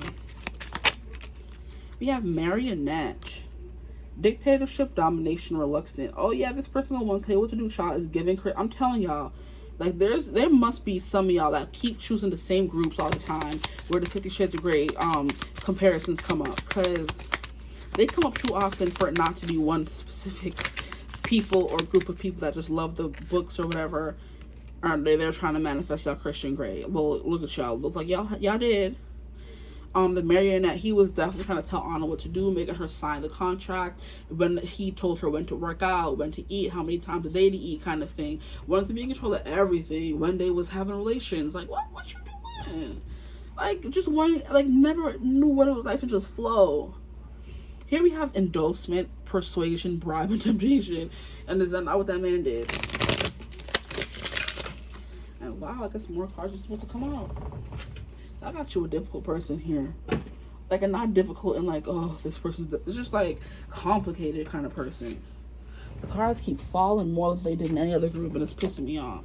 We have stress, headache, pressure, lack of sleep. This person could be under a lot of pressure, the way Christian had his own little company and he was the CEO and had to, like, you know, always do here and fly there and have business here and there. We have memory, so definitely you know this person, or you have memories with them, or past life connection. Remembrance, commemoration, reunion. Here we have luck, yeah. Jackpot, fortune, and reward. And then we have sweet dream. This could be a sweet dream or a beautiful nightmare. Either way, I don't want to wake up from your sweet dream or a beautiful nightmare. Somebody pinch me. What? Your love's so good to be true. My guilty pleasure, I ain't going nowhere. Baby, long as you're here, I'll be floating on air. Sweet Dreams by Beyonce is coming through, or Sweet Dream. Satisfaction, comfortable, lazy day. You have to convince this person to have a few lazy days with you. Okay, so what I'm gonna do is fix this. I want the words up top to stay in frame, but the pictures aren't that important. We've seen them. Okay. Your love's so good to be true. What's going to happen once they manifest this person, please? We have 2 more decks to pull from, guys. I hope I'm not too over time. And look at, we have $10 million. This person may have money like Christian did. We have rude awakening. Things fall apart to make way for a sturdier foundation. What I was saying. Yeah. Okay. We have cut off. Boundaries have been enforced. What did I say about Anna enforcing her boundaries? Boom. Yep. Okay. I'm glad I'm making sense. Because I hate, you know. But it always comes through. Spirit always comes through for me. Okay. We have praying, seeking higher power for guidance. Yeah, maybe this person praying to get you back because they realize, and then boom, of course, desiring a physical, intimate connection, sacred energy exchange. That is good. This is good. The devil coming out is good. And with the domination, yeah, this person's into all that. They're into being a dom, you're being a sub, them telling you what to do. That's how they feel in control. But you may have to tell them, hey, that's when you can have full control. But in the rest of my life, I eat when I want to eat, exercise when I want to exercise. Like, you know, relax. Keep it to the bedroom. That's it. We have feeling lost, confused, and unsure what to do. This could be how they're feeling right now, or what happens like during the relationship when you meet them, you end up, you know, breaking up with that, like I said, healing for of sword energy, then you rekindle the romance. So, but when you guys are in separation, you're feeling lost. And there was one, it always comes through when I see the card, but I didn't want to say it for y'all, but I may just have to. Sorry. But the Four of Swords here is always like you're sleeping in one place and your heart is beating outside of your chest somewhere else. I always get that. I just don't want to say it for y'all. Like you're sleeping in your bed, but your heart is beating somewhere else. And we have the things that are barring this thing's barring the heart off from them. So it's like your heart is outside of your body beating somewhere else and you can't reach them, you know? So that's how it may feel when you guys are in disconnection, disunion, or whatever. And then we have engagement, marriage, and then we have that somewhere here. We had honeymoon. Okay, mask off. The true self is being projected to the outside world. This person wants to show you who they really are. And this is after there's a lot of praying, seeking higher power, cutting this person off. You know what I mean? They're going to be feeling a little bit lost. Sweet dream. They're dreaming of you. That they're saying, this could either be my sweet dream or a beautiful nightmare. You know? Somebody pinched me. Your love's too good to be true. We have, I'm getting my shit together. Yeah, so if you are apart from this person and you're manifesting them back, they're just like, they're getting their stuff together. Don't worry about that. Because when they come back in, it's over for you with this engagement, marriage, XCS. They're going to be putting it down. I'm here. I'm going to put it down. You can fall in love. I'm going to put it down. You can fall in love. If you put it down right, like the way I want it, play your cards right, maybe we can fall in love. Okay. Oh, boy. What else can you tell us about what's going to happen when they manifest this person, please? Taking a hiatus to work on self. Yep, that I'm getting my ish together, period. But otherwise, you're perfect puzzle pieces. You know, twin flames. Bruh. If one more card fall, I'm gonna have to start slicing and dicing somebody on stuff. So freaking annoying. We have faith. Trust your faith in this situation. So you may be losing faith. But like I said, you guys are in the separation right now, but it's not forever. We have spiritual connection. Yeah, that passive energy coming through again. A relationship has a connection that goes beyond this lifetime, which is giving past life connection. Oh, cute. What more can you tell us? This card wanted to come out. Actions speak loudly. So by this person putting in the actions to, you know, heal themselves and, you know, I don't want to say fix, but, you know, heal themselves. They're definitely, their actions are speaking more loudly than their words ever could. Express your love through actions. You said, I don't want to hear it. Show me. Okay, these cards want to come out.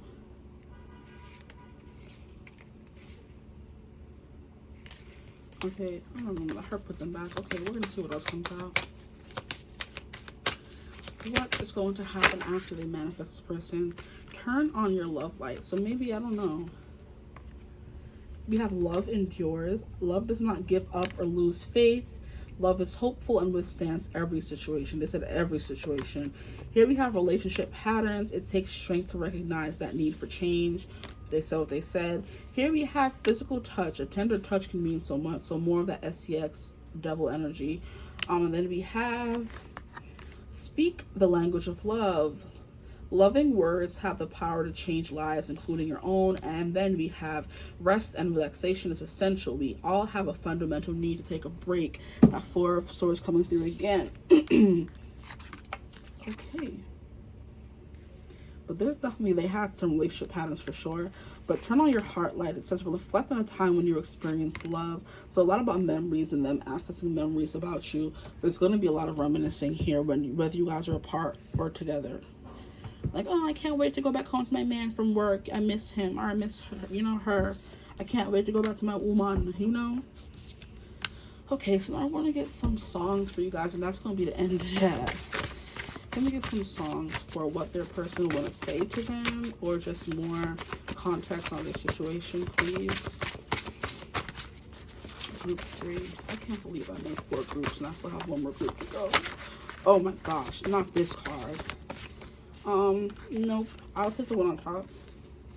And that one, I'll leave the rest. Ugh, this one is good. No, this is too many songs. You guys are getting too many cards, guys. Stop it. Like, your person's a lot to say, but please, relax. Oh, yes. You would get the one, like, sexy card in the song, okay? There's lots of songs about though. We have Green Dress by Andrew Garfield and Alexandra Shipp. I'm speaking fast, and when I do, I kind of jumble my words, so I'm sorry, guys, if I sound like a fool sometimes. We have Can I Hear You Laugh, Babe? Can You Make Me Smile? I'll Forget What's on My Mind for a While. Can I Tie You Up, Love? If You Tell Me Yes, I'll Unbutton Every Button Down Your Green Dress. Ow! This is the best part of the song, guys. Oh my freaking gosh. Not beginning tying up, and I was talking about something about that with that marionette. Yo, the way the cards be carding, like, why is it like this? Like, it just blows my mind every time. But Green Dress. Can I Hear You Laugh, Babe? Can You Make Me Smile? I'll Forget What's on My Mind for a While. So they only feel like at ease when they're with you. I'm hearing at ease, Soldier. They only feel that way when they're with you. So the other songs we have is I Want Crazy by Hunter Hayes. Yeah, our first date girl this season's changed. It got washed away in the summer rain. You can't undo a fall like this because love don't know what distance is. Yeah, I know it's crazy, but I don't want good and I don't want good enough. I want can't sleep, can't breathe without your love. Front porch and one more kiss. It doesn't make sense to anybody else. Who cares if you're all I think about? I search the world and I know now it ain't right if you ain't lost your mind. Yeah, I don't want easy, I want crazy. Are you with me, baby? Let's be crazy. I want crazy. Now we have Kissing You by Miranda Cosgrove. Sparks fly. It's like electricity. I might die when I forget how to breathe. You get closer and there's nowhere in this world I'd rather be. Time stops, like everything around me is frozen and nothing matters but these few moments when you open my mind and things I've never seen. Cause when I'm kissing you, my senses come alive. Almost like a puzzle piece I was trying to find. Wait. Stop. Almost like a puzzle piece. Something here, a puzzle piece. Wait. Puzzle piece I've been trying to find. Falls right into place. You're all that it takes. Like, stop playing. Good day. That's it. Almost like a puzzle piece I was trying to find. Falls right into place. You're all that it takes. My doubts fade away when I'm kissing you. Okay, so now we have I Won't Say I'm in Love from Hercules by Megara. It's if there's a prize for rotten judgment, I guess I've already won that. No man is worth the aggravation. That's ancient history, been there, done that. Who do you think you're kidding? Who do you think you're kidding? He's the earth and heaven to you. You try to keep it hidden, but honey, we can see right through you. So you sitting here saying, I don't care about this man no more. I'm gonna have rotten judgment. I'm swearing off men. No man is worth the aggravation. And that's ancient history. So there is a history here coming through 15 times over. Past life relationship. You've been with each other before. Your soul knows their soul. All that kind of stuff. All this, these sparks flying, all that kind of stuff.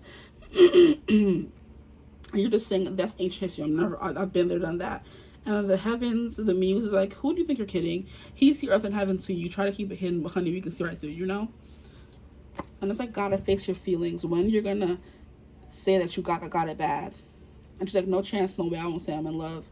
You swoon, you sigh, why deny it? Well, oh, it's too cliche, I won't say I'm in love. Okay. Now we have The Long Way by Brett Eldridge. Don't think I've ever seen You're Kind of Pretty. I love this song. Wandering around this midnight madhouse city. You've got a look that says you got it all together. So if you don't mind, I'd like to know you better. Take me the long way around your town. They want to know all about you and you want to know all about them. That's that vibe. Like, I want to know everything about you. You're not letting me in. You have that mask on, but when they're with you, their mask comes off. Like, when they're with you, their senses come alive. They dream about having that perfect relationship finally, you know, for once in their life. And then we have in this silence. So definitely there's silence, or there's separation here. This person you're manifesting, this is a big 90% chance you know this person. Now we have, I've been seeking silver linings, feeling incomplete, singing, oh, I wish it didn't taste so bittersweet. So enamored, I stuttered, I stammered, oh, my voice was broke. Like a poor man stood before the queen, I tripped over my tongue before I spoke. And though I never said it with words, there was love in the silence. Even now, after all of these years, you're the light in my darkness. I used to share that feeling, dreaming, gazing at the bedroom ceiling. Okay, so this song, child, this song gets me every time. This song gets me every time. It's like, even now, after all of these years, you're the light in my darkness. Like, what? So have y'all been separated for years? Have y'all been, like, let me know, please, please. I don't even know what time we're at now, and I'm scared I've talked too much. You guys are not even here anymore. Let me know in the comments if you chose group 3. I need to know, please, please. I'm begging you. What is going on with this connection? What is going on with this person? Has it been years since you last talked to them? Are you still manifesting them after all these years? How did you meet them? Why are you saying you're not in love with them? Like, I know it's complicated because I've had my own situation that kind of mirrors this, and I'm just like, nah, that man can go to hell. You know what I mean? But, you know what I mean? What he did. Like, was it wrong time? You know, right person, wrong time kind of thing? Or you guys just, you know, let me know, please. But even in this silence and after all these years, this person still loves you. They want to be with you. You know what I mean? And they're just fixing themselves. I do feel like this person could come back in, child. I don't know. I think this person has a good chance that you guys still have a chance, you know? Like, turn on your heart. Like, keep your light on. Keep the light in the house on. If the light is not on, how will somebody know to come in? How will somebody know that you're home? How will somebody know your heart is wanting a home or looking for someplace or looking for a partner if your heart light is off, you know? But anyway, I hope this video resonated, guys. If this did, let me know in the comments. Like, comment, subscribe, join the tribe of divine family. We'd love to have you. If you would ever like to book a personal reading with me, you could always get in contact with me. Use my email in the description box below. But I hope you're having a beautiful, wonderful day whenever you watch this reading. And as always, I will see you in the next one. Bye. Hello, my gorgeous group 4s. I'm still getting used to that. Welcome to your reading. If you chose King, then you're in the right place, and this is who are you manifesting. So I posted a video on Sunday about who's manifesting you, but those two things are not always mutually inclusive. So it doesn't mean who's manifesting you is also someone you're manifesting. So we're going to get into who are you manifesting. So we have King, enlightened, benevolent leadership, benefiting those in your charge. Now, I feel like we're in the Mercury retrograde shadow phase right now, so I have been butchering words, having to do and clear out my tongue. I've been speaking really, really fast, trying to get all the words out and the messages out before they leave.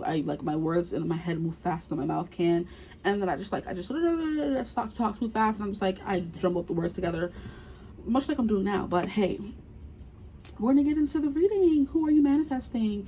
And then we're going to get into what's going to happen after you manifest them. After you manifested them, what's going to happen? So this is definitely someone who is kind, okay? Someone who is a leader, someone who people look up to, someone who a lot of people come to for help, I would say.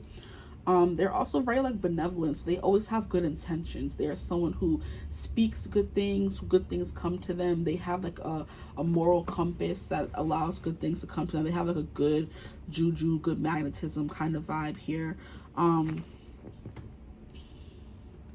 with the sun going behind them, it's giving big Leo energy. You know, I'm hearing King of the Jungle kind of vibe. So wherever they go, they kind of get followers, people who are wondering who they are. Like, oh my gosh, that person has a strong presence, a strong energy, is very attractive. Their energy is very attractive, even if they don't look the best kind of vibe, which I'm not saying they don't look the best. I'm just saying that this person has a very welcoming and endearing energy from a lot of people, to a lot of people. Their energy is very welcoming, okay? They may hold court. They're the king of their friend group kind of vibe. Wish this phone will stop being a butthead. They're the king of the, I'm hearing King of the Rock. I'm Yao, and I'm King of the Rock.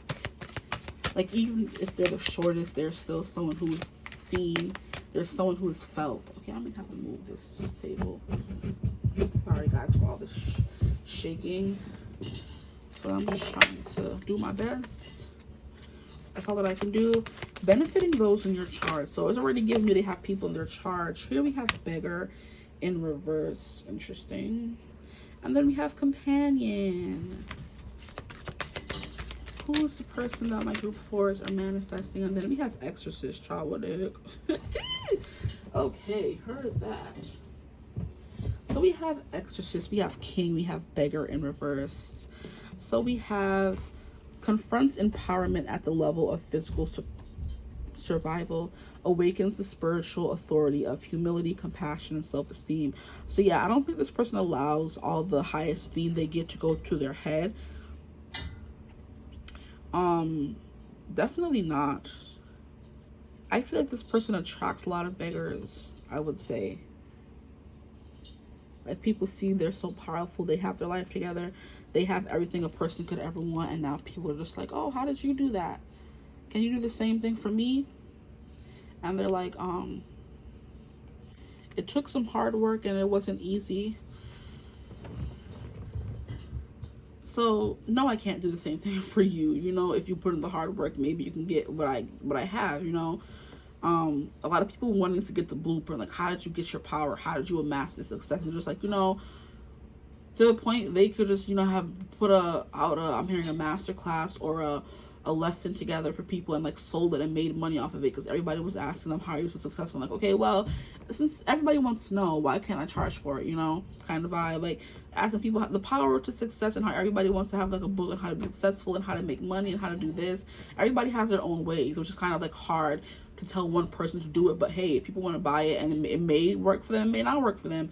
This person's a businessman is what I just heard. They find things people need and sell it, which gives them like a kingly air. They're able to, I'm not bamboozled, stop playing, spirit, y'all playing. They're able to bamboozle people or charm people into their way of thinking, you know, because kings are not always on the up and up kind of vibe. Okay, and I just got I heard King Charles, and I think that's the king who's now after the other queen died. Like, I don't know all that kind of stuff over across the pond, but I know that a lot of people don't like him because they say he's cruel and just like, you know, and he does give that aloof air, like I'm better than you kind of vibe. I don't think this person does though, but many people could have that thought about them, like, oh, you don't really care about people, you're only for yourself kind of vibe. And this person's like, no, I'm hearing that I didn't choose the power chose me, you know, the high esteem, what people love about me, it chose me, I didn't choose it. With companion, loyalty, tenacity, and unselfishness, yeah, this person is also very kind. But they're also a shrewd businessman. They don't always have to be, you don't have to be, oh, gullible and oh, naive and letting everybody walk all over you and being nice. No, they're kind, okay? They're unselfish. They do things for the benefit of the collective and not just them. They could be like the head of the household. They could be a father. They have kids, and they have to always think about what's the best for everyone, not just themselves, you know, or that they just, yeah, that responsibility was given to them when they were small, and it just never went away. So it's always like, okay, I have to do what's best for everyone, not just me. And it doesn't have to be a masculine energy or a feminine energy. It's just an energy of having to step up to the plate, step up to bat, and take care of everyone. With exorcist, freeing yourself and others of destructive impulses, that's definitely what I was saying. Like, just, if nobody else is going to do it, fine, I'll do it, you know. If no one else is going to be the leader, fine, I'll be the leader. If no one else is going to be the example, fine, I'll be the example, you know. This person has like a otherworldliness about them where people just, you know, want to, I'm hearing, flock to them and grovel for them and want to kiss their shoes. There's like a regality about them. People are like, oh, this is nice. You know, like when you're around someone's like really cool people and you just love their energy, you want to lap it all up. That's definitely who this person is, whether they're feminine or masculine. I'm trying not to, you know, make it gender, because anyone can be a king or have kingly energy, you know. But they confront empowerment at the level. This person, like I said, they didn't choose this lifestyle. This lifestyle chose them. I think if they really chose or had a choice, they wouldn't want so many people following behind them or so much eyes on them. They would rather like be in seclusion. But sometimes, that they say with great power comes great responsibility. They know the power they have, and they know the responsibility they have for other people. It could be in their life or just in general, that they have to, you know, work hard for, be an example for, kind of thing. Very duteous. No, this person like has duties, and they're very loyal to those duties, to those people in their life. Sometimes it can be to the detriment of their own selves, okay? But they would make a very good companion, a very good anything, friend, husband, wife, boyfriend, girlfriend, partner in business, you know. They're always this giving golden retriever energy, but there's a little bit of black cat mix in there where there's an unattainability about this person where you know that not anybody can just have them. They have the energy of, oh, I'm open, I'm friendly to everyone, but there's a line. I have boundaries. Like, you can't, you know, it's giving me like a celebrity who they're always asking, like, who are you dating? You know, da da da. People feeling entitled to having any say or what's it called, glimpse into their life. They're just like, okay, like, I understand that you feel like you know me because I'm a public figure, but my private life stays my private life. So they keep that line like strict, like, don't ask me about who I'm dating or my kids or this and that, you know what I mean? There's a line and don't cross it, okay? Oh, okay, this person's commanding, I see. Let me stop, I can't stand myself. I do want maybe look at the bottom of the deck for who this person was. And we have rebels. They have like a streak of like going against the grain in them, even though their job, the king's job, is to, you know, be orderly. But they're very enlightened and benevolent. Okay. Sorry, Pat. Let me stop. Pastor. They can be a pastor. They challenge authority to affect social change. Rejects spiritual systems that do not serve inner needs. Okay. Yeah, there's something here about just being in the public eye, and they're rejecting spiritual systems that do not serve inner needs. They want to affect social change. They want to be that, like I said, if you don't see an example, you have to be the example.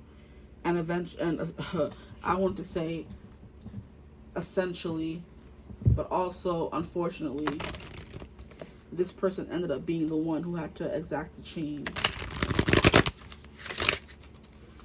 I'm trying to see if anything else wants to come out. Now at the bottom of the deck, we have Damsel. I wanted to say Messiah. Messiah came in my head. Messiah came into my mind.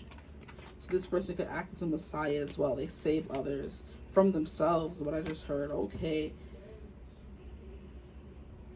So Damsel's understanding the nature of healthy romance inspires you to rely on yourself. That's what I was getting. This person like didn't have anyone to look up to, so they had to be the example. Their siblings didn't have a father figure to look up to, or mother figure, so they had to be the example as the eldest sibling or the youngest sibling or the middle sibling, whoever, wherever they end up in the lineup, you know, they had to be that example because that example wasn't being set by anyone else.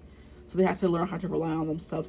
Because of that, they understand independence, and they're not codependent. They know how to have healthy boundaries. Like I said, like, don't ask me about my love life. Don't ask me about this. Like, you know what I mean? Like, yes, I'm kind. I'm open. I'll answer your questions. But there are certain things that where I draw the line. Okay. I just want to say, okay, daddy, purr. Do that. Say that. Now I want to get more into who your person is. I'm not trying to stay too long on this one thing.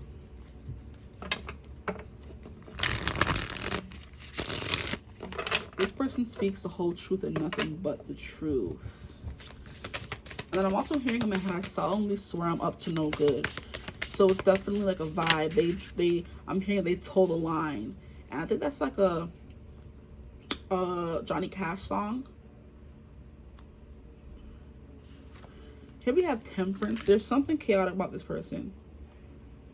There's something quite chaotic about this person. Hold on, I just want to move that out a little bit more so you can kind of see the cards. There's something a little chaotic about this person, for sure. Like I said, they keep a good poker face, but there is something very mysterious and like untethered, like, what is the word? It's not untethered. It's something wild and unbidden, unruly. I'm just hearing untethered. There's something like wild about them. There's like a wildness, like beneath that composed face lies a wild beast, you know, that's gonna fight, you know. I'm getting like primal male energy here, like a protector mode, fierce protector.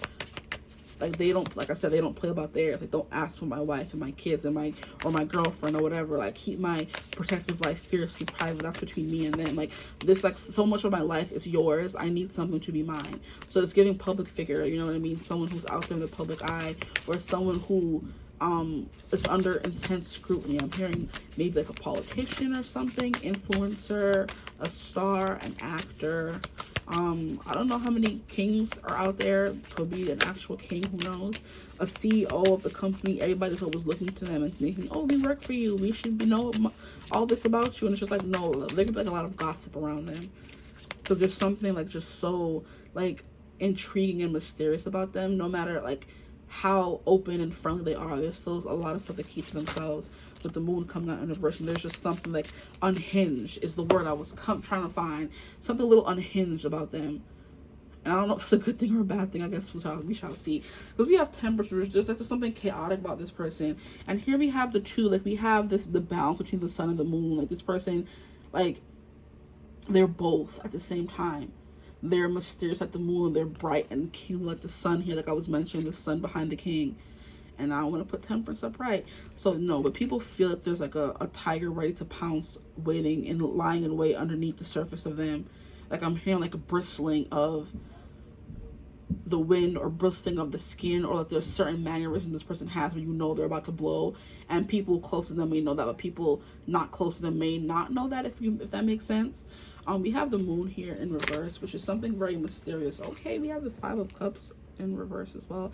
So far all the cards are coming out in reverse, so dang. Who is my group for manifesting, please? 5 of Cups in reverse. Someone who has dealt with a lot of sadness, a lot of loss in their life, and they had to learn to look at the glass half full instead of half empty. So like I said, there's something beneath the surface that people can feel but they can't quite grasp. So they're like, they keep a lot under the surface.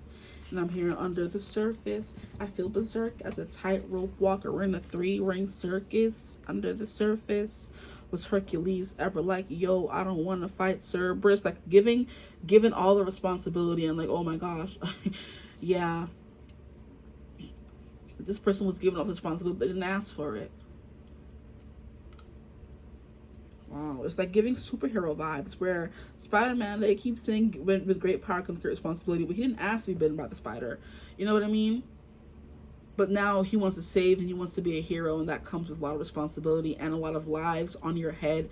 It's like a lot of weight on your shoulders, and it's kind of like when you do want to break free and have a good time, you just want to be so unhinged, because you're always expected to be so put together and responsible, and you know what I mean, kind of vibe. That's this person's giving me, like just so close to snapping all the time, but they don't, or when they do, they don't allow others to see it.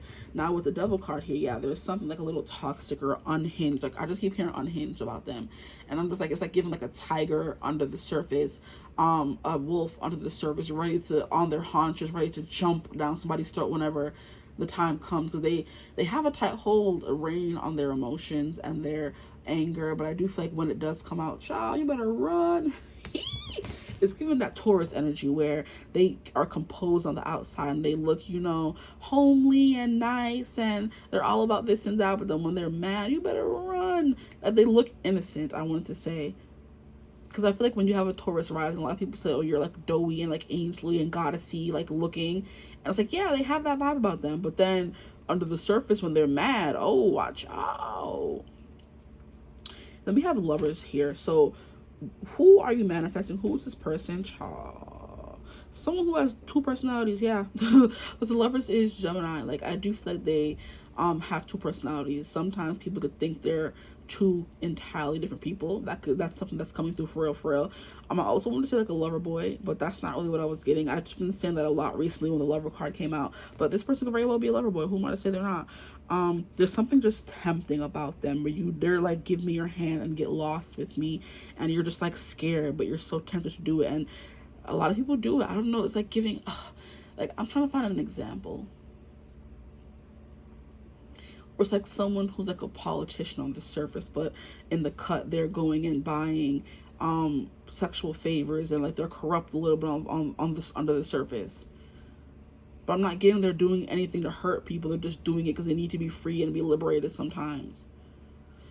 Wow, this person's quiet. And I thought group 3 was hard to read. Group 4 is like, now they're not hard to read. It's just something that I can't quite get about them. They're just like, I just can't. Wow. Okay, about the bottom of the deck, we have the Knight of Wands. Yeah, they're like a free spirit. There's a part of them who craves to be free, like this stallion. They want to be like this stallion. They want to be young, wild, and free. They want to smoke weed. You know what I mean? We're just having fun. We don't care who sees. So what? We go out. That's how it's supposed to be, living young, wild, and free. They weren't given that. They were given responsibility way too young, and now they're just like, well, when do I get to be free? When do I get to be young? They never got that chance. This person.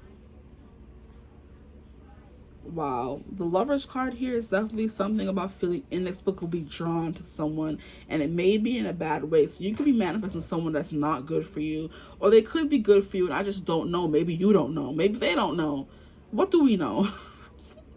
But what do we know? Five of Cups, this person's been through like a lot of loss, and I just feel like it has taken a toll on them, and they've been hiding it well, but it may be something only you can see. The way that I feel that there's something more to this person, but it's not coming to me.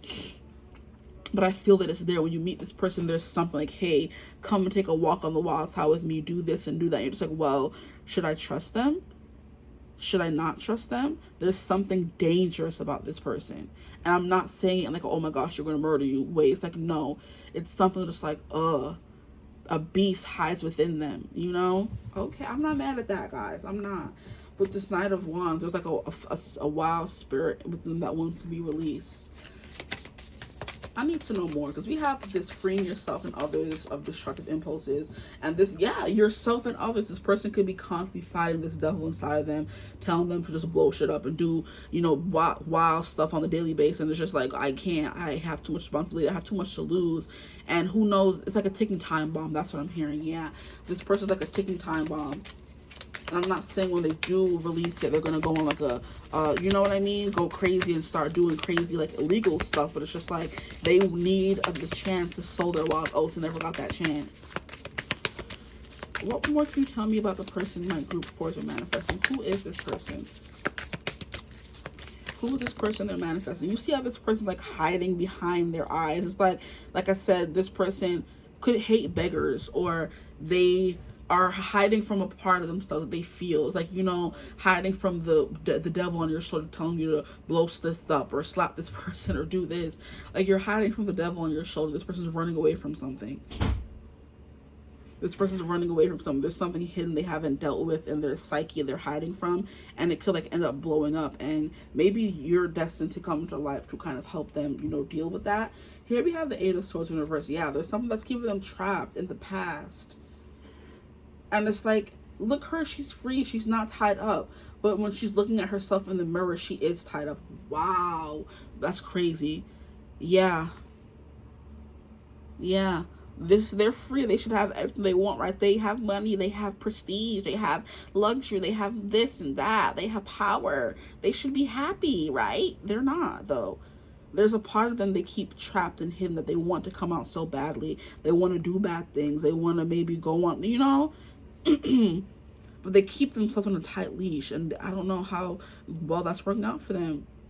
And it's kind of like here it's giving they're falling, free falling, and the wind is in their hair, and they're only able to be that way with maybe you, the lover, their divine counterpart, the person they will come here to find.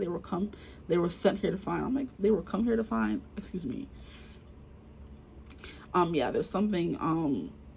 Yeah, I don't know. Like, it could be like in their sexual life here. This person, like, there's something about them like just being like a primal animal or a beast, and just like wanting to fully lose control. That's the only area of their life they're able to do that.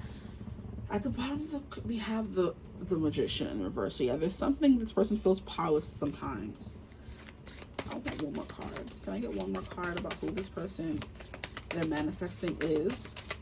Well, other than that, this person's like you can count on them. I'm hearing you can count on me, like 1, 2, 3, I'll be there. And just know when you need me, you can count on, I can count on you, like 4, 3, 2, you'll be there. And that's a Lover's card, because that's what friends are supposed to do. Oh yeah. Interesting. Is this a friend you're manifesting? You have a crush on a friend of yours who seems so unattainable. You just want to attain them. But you don't understand what you're getting into, guys. I'm telling you right now. There's something here under the surface about this person. Like she said it, under the surface, I feel berserk like a tightrope walker in a 3-ring circus. Yeah, there's something about underneath the skin that they just want to go crazy a little bit. So just know that about them. Maybe you feel that and you want to help them, you know, nurture that. But, child, anyway, can we get one more card? So who's this person they're manifesting? So I gotta go get mine after this. I'm trying to hurry up and do this. We have 9 of Cups in reverse. And look, the 9 of Wands ended up eventually coming out. Yeah. Wow. Okay. A free spirit. Someone who just wants to go buck wild. This one to come out. I don't know if it was supposed to be upright in reverse. We're just gonna keep that into consideration. This is a wish come true. So I do feel like this is someone you want but you can't have right now kind of thing. Or someone who seems out of your league kind of vibe. This person's just like, they seem unattainable, but they struggle with like how they view themselves, how they really are. I don't think this is someone who ever got to explore who they really were. They just grew up, responsibility was thrown on them. Now they're just like, oh, I'm a king, I guess, you know. That's what people tell me. But do I really know who I am? Who knows?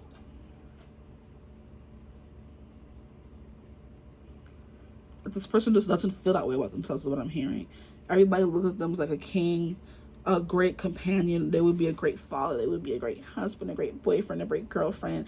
Like, oh my gosh, they help me with my problems, and they're the perfect exorcist. They know how to, you know, tell me what's wrong with me and tell me how to fix myself. You know what I mean? But who's there fixing them? Who's there helping them? Yeah, look how she's jumping off the treasure chest. This person just wants to be free. Interesting. Sorry, guys. My throat is itching. Now what we're going to do is going to get into what's going to happen after you manifest this person. This is who you're manifesting, someone who's very kingly, all this stuff. What's going to happen after you manifest them? I don't know which way this one to come out, but we have the Ace of Wands,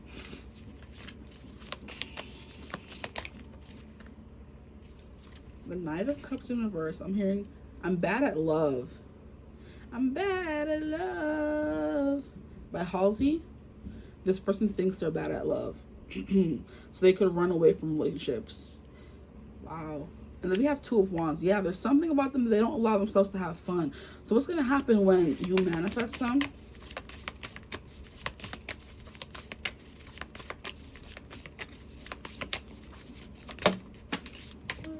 We have the Hierophant. Okay.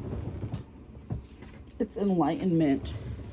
Them finally being able to face their shadows, I'm hearing, and heal.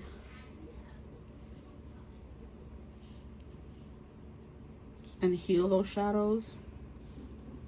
Oh my gosh, my throat is itching.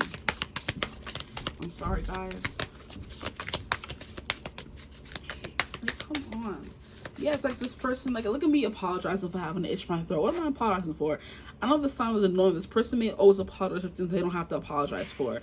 And they may be begging for forgiveness or something like that. I don't know. Knight of Cups. Yeah, this person thinks they're bad at love. But everyone else thinks they're the perfect person kind of thing. Where it's like, okay. This person's just like, I don't even know who I am. How is everybody telling me who I am? I don't even know if I'm a good companion or not. Two of Wands. This person, yeah, feels stuck in a cage. They haven't been able to explore who they really are. The Hierophant, but this is what's going to happen when they meet you. Ace of Wands. A spark has been lit, okay? Something in them has awoken. Something in them has started. It has been brought to life, okay?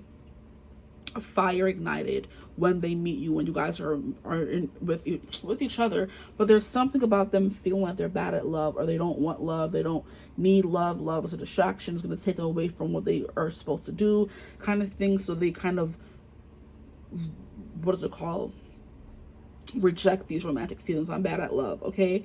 Now we have the Two of Wands, which makes them feel stuck. It makes them feel trapped. They're looking out the window thinking of everything that could be. Okay, so I think I was saying this person feels stuck, trapped in a cage. Just like, I'm looking at the world and all the places I would want to go and what I would want to do.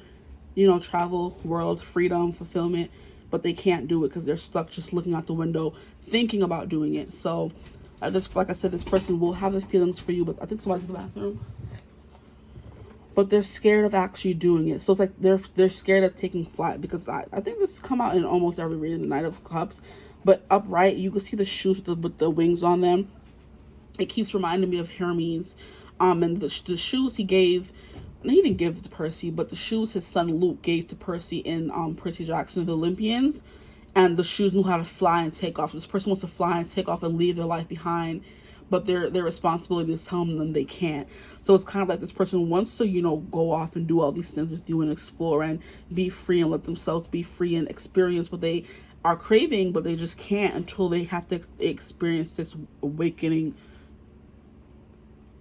Until they experience this awakening here, this higher, this aha moment here with the Hierophant card, that they come to this realization that, wow, okay,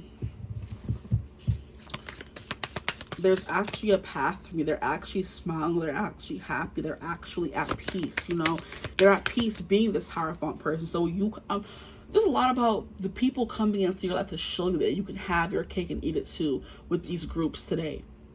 Because with this one here, it's like you come in, when you come into life, you're able to show them or help them realize that they can have this love and this relationship and still be successful and be this mentor that people can look up to. They don't have to be a monk. They don't have to be a nun kind of thing. You know what I mean?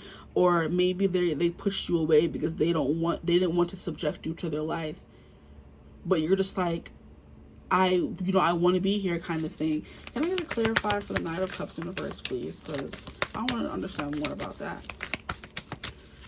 Why is the Knight of Cups in reverse here, please? For what's going to happen after they manifest this person. Why is the Knight of Cups in reverse here?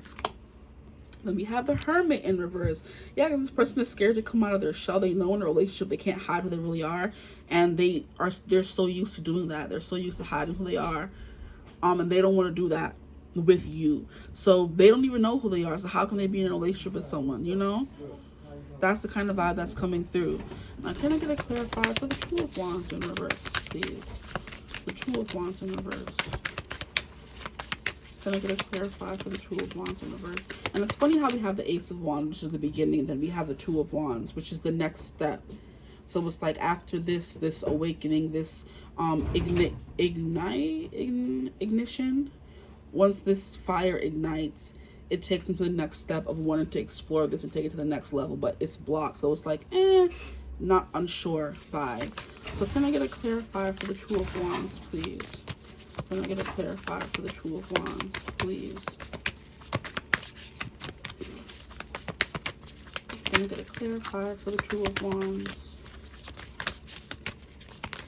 Hey. I didn't need all these cards. We have Six of Wands, yeah. This person thinks they're not good at a certain thing. We have Page of Wands. This is like giving energy of wanting to go for it. We have Death and Rebirth, but scared. And then we have the Tower in reverse. They have to get over some hang up first.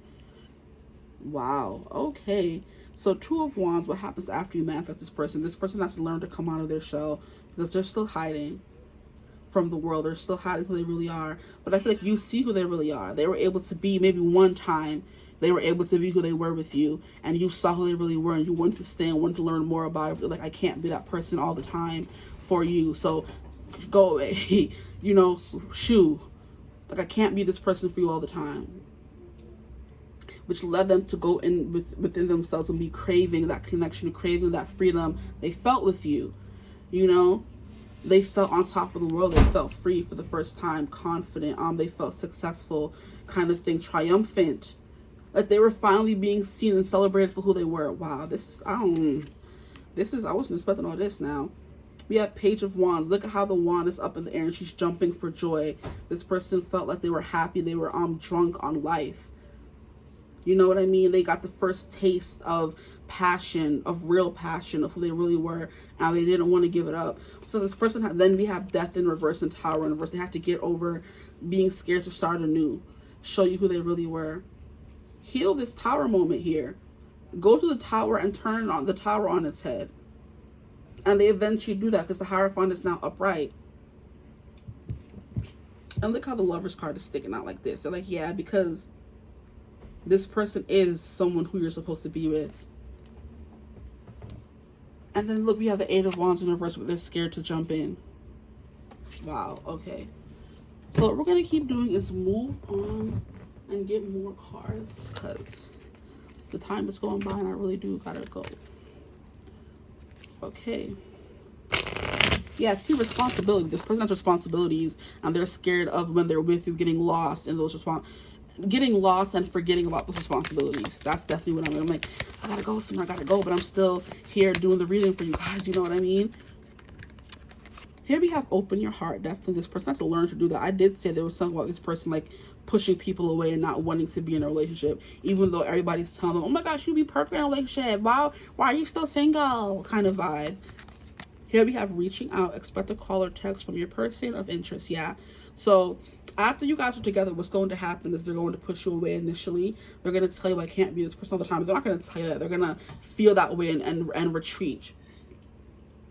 Okay, and then they're going to end up reaching back out and saying, hey, you know, like, I like how you make me feel. I was scared. I ran away because I don't know that side of me. That's a new side I've never had. And if this person's out of control, they don't like that. Okay, when they're so used to feeling a certain kind of way and living a certain kind of way, when they experience something new was kind of scary for them, which is understandable. Ooh, we have burning desire. Stop it. With that Ace of Wands, it could have been like a wham bam, thank you ma'am. This person ain't about that. They're about having a relationship, because if they were to come out, they're out here being a womanizer, it could ruin their campaign, or it could ruin their chance at doing this kind of vibe. It's giving the same vibe as was it group 2? I believe it was group 2. Flames of passion ignite. Maybe this person has been a monk or a nun their whole life and nobody wanted them, kind of vibe. I don't know. Or they were so used to being responsible or taking care of their siblings, they were never able to, you know, let loose and be wild and free. Now the thought of doing that kind of scares them. Where did the card go? We have Forever Young, a song of youthful playfulness. This person's able to be that with you, that Two of Wands, to explore the world and make mistakes. This person's scared of making mistakes or messing things up, so they kind of run away before things could. I wouldn't be surprised this person's never had a relationship before, like a serious relationship. They may have had, you know, dalliances, been with people, but they've never had a full-blown relationship. They've always had too much work. They were always in charge of taking care of siblings, taking care of kids, taking care of parents, taking care of themselves, taking care of other people in their society or in their surroundings, you know, surrounding society. And it was, they never got to be a teenager. They never got to make mistakes. They never got to learn from those mistakes. They never got to be, like I said, irresponsible. But they were able to do that and feel that way and be playful with you. And it was kind of like, that kind of scared them a little bit. Like, oh wow, I could have this, but should I reach out and take it? Now we have signs and clues. The universe is talking to you. But I'm trying to, where the heck did that card go? Boy. Like, why are you hiding? This person's gonna go hide for real. Like, the card's been falling in all groups, but Jesus, this one was gone. And we have self-love. Love yourself first. This person may be struggling. Like I said, they don't know who they are. So how can they love who they are? And how can someone else love them if they don't even know who they are? Kind of vibe. Wow, love yourself first, okay? Any other cards from the stack, please? And then we have rekindle, and old flame returns. I mean, that makes sense because you were with them and they ran and they came back, or they're going to come back and rekindle the romance, okay? And then here we have twin flame union that was hiding in this other deck. Heart, mind, body, and soul, which is the Lover's card confirmed. I'm hearing you're their lightning rod, which is something that Barry would always say to Iris in The Flash. Here we have honeymoon. Enjoy the bliss of a holiday time together. This person you could literally convince them that, hey, it's time for you to put yourself first. It's time for you to go on a honeymoon. It's time for you to leave all your responsibilities behind. Let's go on a vacation and leave everything else behind. And they are reluctant. Maybe that's what made them run away from you in the first place. You telling them, hey, I feel like we should spend more time together. They're like, I don't have time to spend with you. And when I do spend time with you, I never want to leave. And that's a problem for them because they have so much responsibilities. So they were scared and they ran. Yeah, that's the over-residing truth. Rekindle and then open your heart. This person has to learn how to open their heart. They could also be scared of being hurt because could have had a heartbreak. Like I said, they've experienced a lot of loss in life with the Five of Cups here. And they were scared of opening their heart again to someone, and you like blew their heart wide open with the Ace of Wands. They weren't expecting it. And it was kind of like, wow. And then we have that Devil card. Yeah, you were a temptation. That's what I'm getting. This person, I don't know, you like kind of tempt their trouble. You know what I mean? That's a song by Bishop Briggs. So you can tempt my trouble today. Something to say. Just to know that I'm here for you. Something about that.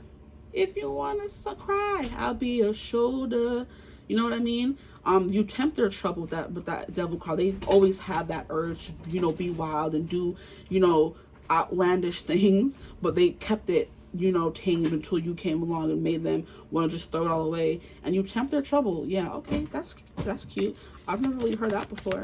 But that's definitely a song. You may want to listen to it. We have enjoy the bliss of holiday time together. Yeah, you convince this person to take a break and just go and spend time. This person can be a workaholic.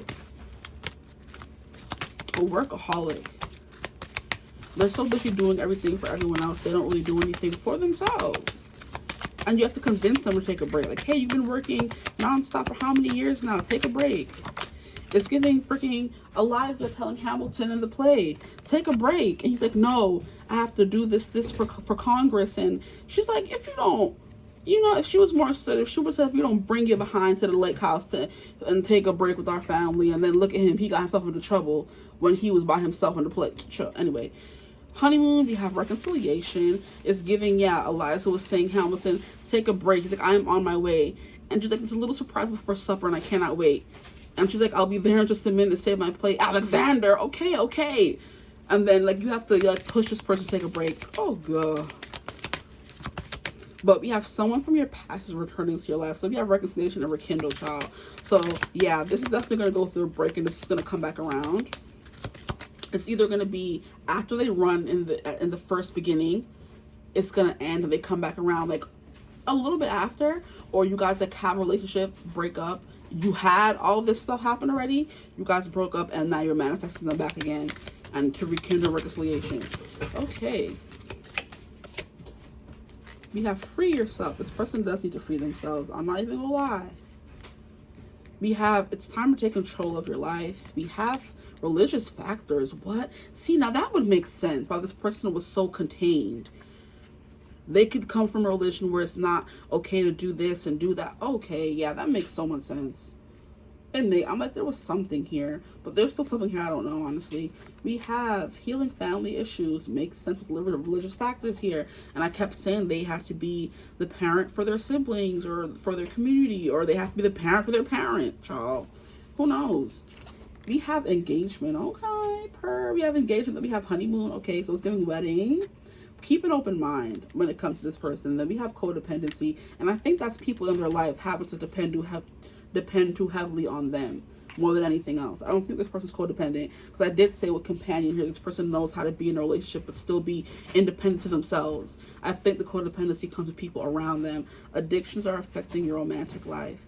This person could be addicted to something. I don't know. That's that fogginess that was coming through. I'm not 100% sure, but it's there. It could be like, and I was saying something about monk and nun. Like, this person could be like, what's it called? Celibate, and you're tempting their trouble. This person could be, what's the other one? This person hasn't been with someone in a long time. You're tempting their trouble.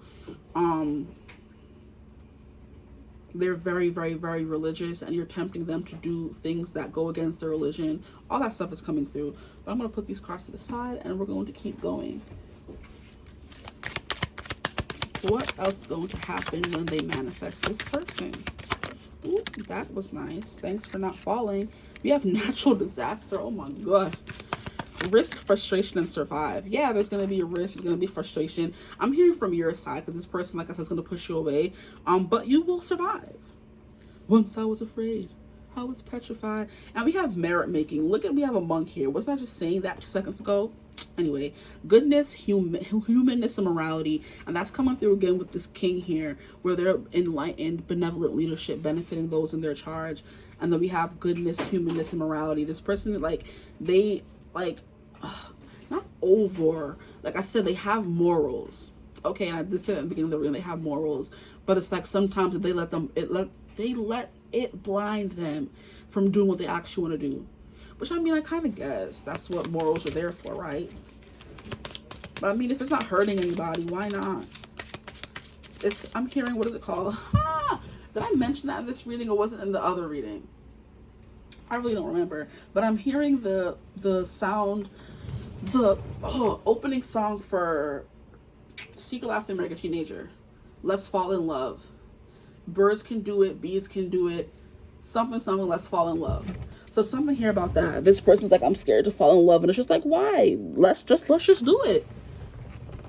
And it's like, if only it were that easy. And it's like, why can't it be exactly with protests? Why can't it be that easy?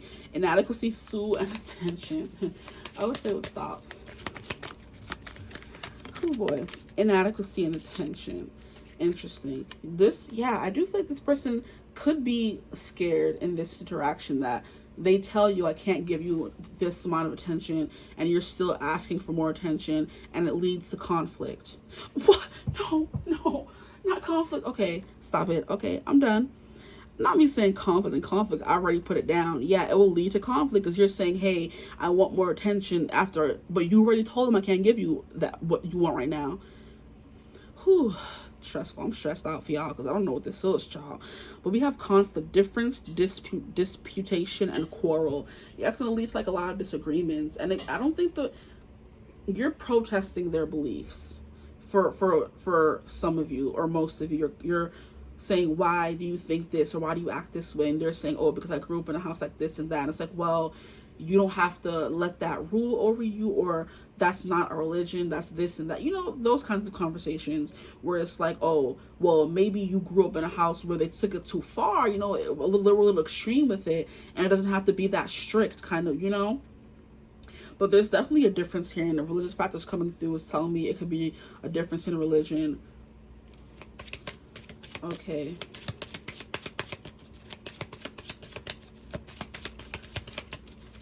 Okay, I'm almost done.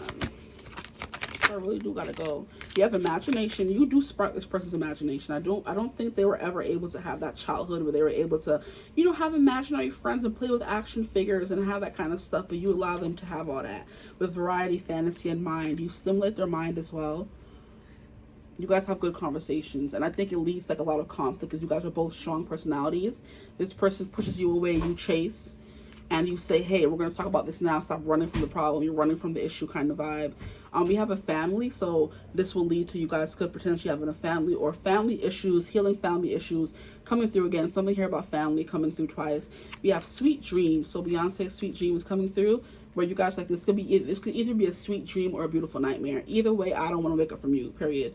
Satisfaction, comfortable, lazy day. You guys feel comfortable with each other. A lot of lazy days. Yeah, you're going to convince this person to take a break, essentially. The way Elijah was like, Hamilton, I said I shall have a surprise. You better get your behind out here to dinner and listen to this little doodad song. Okay. We have real estate, wealth, investment, and mega projects. So this person does have some wealth and esteem to them, which we said in the beginning of the reading. It doesn't have to be rich, but just know they not walk around broke. Okay. And they can invest a lot, you know, but this also is giving investing in you. And didn't I say, no, that wasn't for this group. No, I did say they would be a good partner, for real, because we have companion here, and then we have you guys get married, you have a family, go on your little honeymoon. It's giving American dream. You know, like you, or boy meets girl, they fall in love, have kids, something and something, sit in a tree, chaos is ing. First comes love, then comes marriage, then comes the baby and the baby carriage. Like you guys are following the steps. You know, this person could be like, oh, I don't want to have relations before marriage. And you're like, oh, well, I want to. And, you know, like I said, you're tempting them in that kind of way, and they have to leave. Because look at this monk. I can't get over that. And you came to like a natural disaster. And you know what this is giving me? It's giving me that song by Hunter Hayes. I think it's Hurricane, where I think he calls for like a natural disaster or a hurricane or something. And storm warning. Yeah. I'm going to wish I had a storm warning. I'm going to wish I had a sign. I'm going to wish I had a little heads up, a little leeway, a little more time. Some kind of radar system locked in on love. Yeah, so she came like a storm and he wasn't prepared. And he's like, I wish I had a storm warning, and we have natural disaster. Yeah, this person wishes they were prepared for you, but they weren't. The T. That's enough from this deck. I'm pulling too many cards because I really gotta go, guys. I'm acting like I really don't. Okay, I'm done. I'm almost done. What more can you tell me about what's going to happen after they manifest this person? We have crossroads. Yeah, this person's gonna have to make a decision, child, and that's coming through mad enough times. Torn between more than one path. This person, like, do I continue living my life, you know, stuck in this system, held back, repressed? Okay, repress, Tarati. Okay, is what I just heard. This person is so repressed. They never allow themselves to, you know, have any release or have any fun. And they're going to have to choose if they want to, you know, go against what they believe their whole entire life, what they've been doing for decades probably, and try something different. Now we have what the F. Ground yourself to understand the chaos. Interesting. And that's that natural disaster coming through. I feel like you're not the calm to their storm. You're the chaos, okay, to their calm. And that's what they needed, though, so we don't care. They needed that. And they're gonna be like, what the heck? I wasn't expecting you. You came through like a tornado. You came through like Taz, the Tasmanian devil. That boy would come through and mess up everything for the rest of the Looney Tunes and then just walk out like everything was cool.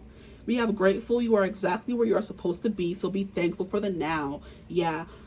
Whew. I feel like at the end of the day, this person's going to be grateful for you and what you brought into their life. Dead ass. Like, no lie. Like, and then we have soul connection, period. We have, this is a connection between souls that recognize each other from a past life, which is why it's inevitable. And I was sending out the Lover's card. It's like you guys were meant to meet. And then we have these, it's like a soul link here. Gypsy. We have engagement, marriage, mask off, intense connection, rude awakening. So then half the deck fell out. So I do think you guys, out of all the groups, I'm not even gonna lie, maybe group 2, 4, 3 as well, you guys are gonna go through like a lot of ups and downs. It's gonna be crazy, guys. Group 3 was crazy. Group 4 is even crazier. I wouldn't be surprised if y'all linked somehow. Yeah, we have a rude awakening. They're gonna have to go through a rude awakening when they meet you. And that's what that Hierophant card was saying, that Hermit card having to come out of hermit mode and become the Hierophant, step into their power and still have that freedom as well, you know, to be the boss of their own life, essentially. We have things fall apart to make way for a more solid foundation. Here we have intense connection. So that Ace of Wands definitely sold it. But it said, this is a deep connection. Triggers may arise. Boom. They said it. They said it. Now we have what? I'm getting my shit together. Taking a hiatus to work on self. And the y'all got the same cards as group 3. Y'all linked in some way. We have sacred energy exchange, desiring a physical intimate connection. Yeah, there's something here around sex. It could be repressed. They haven't done it. They could be a 40-something-year-old virgin. I don't know. I'm getting that vibe from them for real, where they held off for so long. Now you came in, the desire came raging in, and you're tempting them with that devil card. It's like, take my hand and you know, I'm here. I can show you the world, the whole new world coming through. I can show you a whole new world you never experienced before. We have pay what you owe, karma. You receive what you have put out. Karma is just another word for lessons. So there will be some lessons to be had in this connection. Who knows how long this connection will play out, if these things have already happened. But I do think this is going to be like a long, drawn-out process, because this person's a lot of trauma to get through. A repressed trauma, I just heard, y'all. Ooh, we have your controlling. Control is stemmed from fear, release what you cannot control. And I did mention that earlier in the reading. This person is very controlling. And I mentioned that at group 3 as well. So there could be a link. I'm just saying.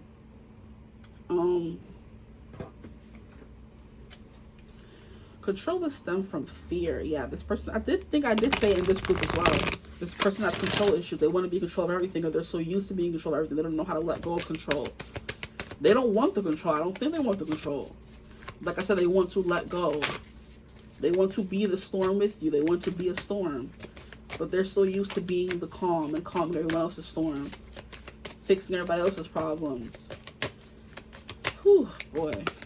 This reading, guys, took me on a roller coaster ride. Oh, we have I love you, stop. These are powerful words. We have look at your inner strength. You are stronger than you realize. Something both of you are going to realize here. Because especially if this person makes you wait for marriage, you guys are going to have to look to that inner strength. Feeling trapped in a ball. Like a puppet. What else is going to happen after they manifest this person?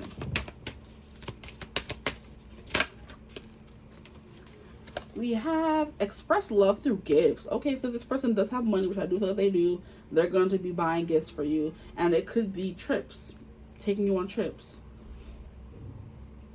Buying you snow globes, I just heard. Very specific. Buying you snow globes. But a small token of love can convey great appreciation. So their love language is gift giving. Either receiving or giving. And I'm getting is giving. What else is going to happen once they manifest this person, please? A lot. What else is going to happen once they manifest this person? What are cards flow out like that? We have miracles and blessings. Yeah, everything has its gift. It's giving me these things are happening for, like I said, your like both of your highest good, where it's going to lead to like what's going to happen is going to happen. Que sera, sera, whatever will be. Now we have spend quality time together. So quality time and gifts is this person's love language, which will tie into trips, because you have to book the trip and then spend quality time with that person on the trip, you know. So definitely giving that vibe. Whirlwind romance, I'm hearing. Then we have relationship patterns. It takes strength to recognize the need for change, which is definitely something this person's going to have to change. And then we have appreciate the moment here, which is every situation is an opportunity to grow and find love. So yeah, now that's all that we have right now. I'm gonna get some songs for y'all, and then I'm gonna be on my merry way. Let me get some songs. So I'll have the reading for you guys. What songs do you have for group 4, please? And the person they're manifesting, what does this person have to say to my group 4s, please? Oopsie daisy. How many songs are these? We have 2. Oh yeah, bro, I swear. These songs just... Okay, that's enough. These, I'm still shuffling though. Heck no. Heck no. Heck no. Not all these. Okay, no, because too much trying to fall out. Your person trying to talk too much and I don't got time. We have Falling Slowly by Glenn Hansard from Once. I don't know you, but I want you all the more for that. Words fall through me and always fool me and I can't react. And games that never amount to more than they're meant will play themselves out. Take this sinking boat and point it home. We've still got time. Oh my gosh. Please, please, please listen to this song, please. Like, I'm gonna tell you, listen to all the songs, but listen to this song, please. This song is so good, and I do feel like the Falling Slowly thing is like, it's gonna take a long time for this person to come around, but in the end, it's going to be worth it. It's gonna take a long time for this relationship to finally reach completion, fulfillment, you know, the world. But it's going to be worth it. But it's like, I can't react. You always fool me. Words fall through me. And games that never amount to more than they're worth or meant will play themselves out. So the games may be played. This person may try to run. You chase. That you run. They chase. All kind of stuff. But take this sinking boat and point it home. We've still got time. There's not going to be no giving up here. And we have our song. Niall Horan and Anne Marie. Just When I Think You're Gone. I hear our song on the radio. Just like that takes me back to the places we used to go. And I've been trying, but I just can't fight it. When I hear it, I just can't stop smiling. I remember you're gone, baby. And it's just a song on the radio. See? So there's something here about a separation. It could be, who knows how long the separation will be, but it's you guys are going to be separated, come back together. And when you're apart, every song's gonna resonate with your situation. Like, oh, this song resonates, this song resonates. You're sending messages through music, essentially. Every song's gonna remind you of the good times with this person, you know. And I think that happens to keep you holding on, keep the hope alive, especially when there was nothing really wrong. It was just the wrong time kind of vibe. But sometimes it can be toxic, and sometimes you have to let it go. But sometimes you think about it and then you smile, and then remember it's just a song on the radio. Ooh, not them coming through with a deep cut. Okay, I'm gonna head out. Now we have Burn For You by Barlow and Bear. I know you don't feel the same, but I burn for you. We have the person saying, you burn for me, I burn for you, I burn for you, I burn. So like it's miscommunication here. One or both think the other person doesn't want them, but you guys are burning for each other, because that's what was happening in, this is the song from, it's based on the first season of Bridgerton, where we have Daphne and we have Simon, and they love each other, they're attracted to each other, but Simon thinks that Daphne doesn't want him because she was forced to marry him, and now she thinks he doesn't want her because he was forced to marry her, and then they finally just hash it out and sing Burn For You. or not sing it, but some of the words or phrases from that scene are on the song, where it's like, you know what I mean? Every something that you ease, every moment you quiet, I'm thinking of you, I'm still thinking of you, that kind of thing. So they realize how much they love each other. They bang it out, child. After they're married, might I add, which I mentioned earlier. Yeah, after they're married, they bang it out one time for the one time, child. And she was a virgin because it was back in the days, you know. Bridgerton happened back in the day, so that's definitely coming through for real. They didn't make you wait until you guys are married, and this is nice. I like this. And then last but not least, we have daddy issues, which is I call you too much, you never pick up. What did I say about you chasing this person and them chasing you back in return? But mostly you chasing them, saying, hey, we're supposed to be together, stop running from me, friend. Okay, bruh. Okay, so we have I call you too much, you never pick up except when you want to, and I can't get enough. You're the man of my dreams because you know how to leave. Wow. But I really believe that you're changing for me. You're unavailable, I'm insatiable. Lucky for you, I got all these daddy issues. So it's giving you chase after them. You guys are playing games, okay, with each other, and you have to like heal, because like I said, when you're in that chasing energy and in that delusional energy of, oh, he's going to come back. He may be coming back, but not when you're in that desperate energy of, oh my gosh, when is he coming back kind of vibe. You let it go and he ends up coming back. But with these daddy issues here, there's some family issues. You have daddy issues. They have daddy issues. I don't know. It's something here. They may have to step up and be the father for their siblings, be the mother for their siblings, and now they have daddy issues because the parents weren't there taking care of the kids the way they were supposed to be. And it was up to the sibling to step up because nobody else was doing, like I said in the beginning of the reading. Wow. Yeah, full circle moment here. It's like I call you too much. When you guys connect, you start calling them out of the blue, but they never pick up except when they want to. Some of you may, you know, have relations before you're married, and some of you will wait till after. And I can't get enough. You're the man of my dreams because you know how to leave, but I really believe this is changing for me. You're unavailable and I'm insatiable, but lucky for you, I got all these daddy issues. Wow. So that's what I have for y'all. Hope this reading resonated. If it did, feel free to like, comment, and subscribe. Join the tribe, the divine family. Love to have you. That was a doozy. It was a roller coaster, up and down, like your relationship will be, but hang in there. Good luck. I sense good things, you know, but if you don't want to stick around, that's up to you. But yeah, if you would ever like to book a personal reading with me, you could always get in contact with me using my email in the description box below. And as always, I will see you in the next one. Bye.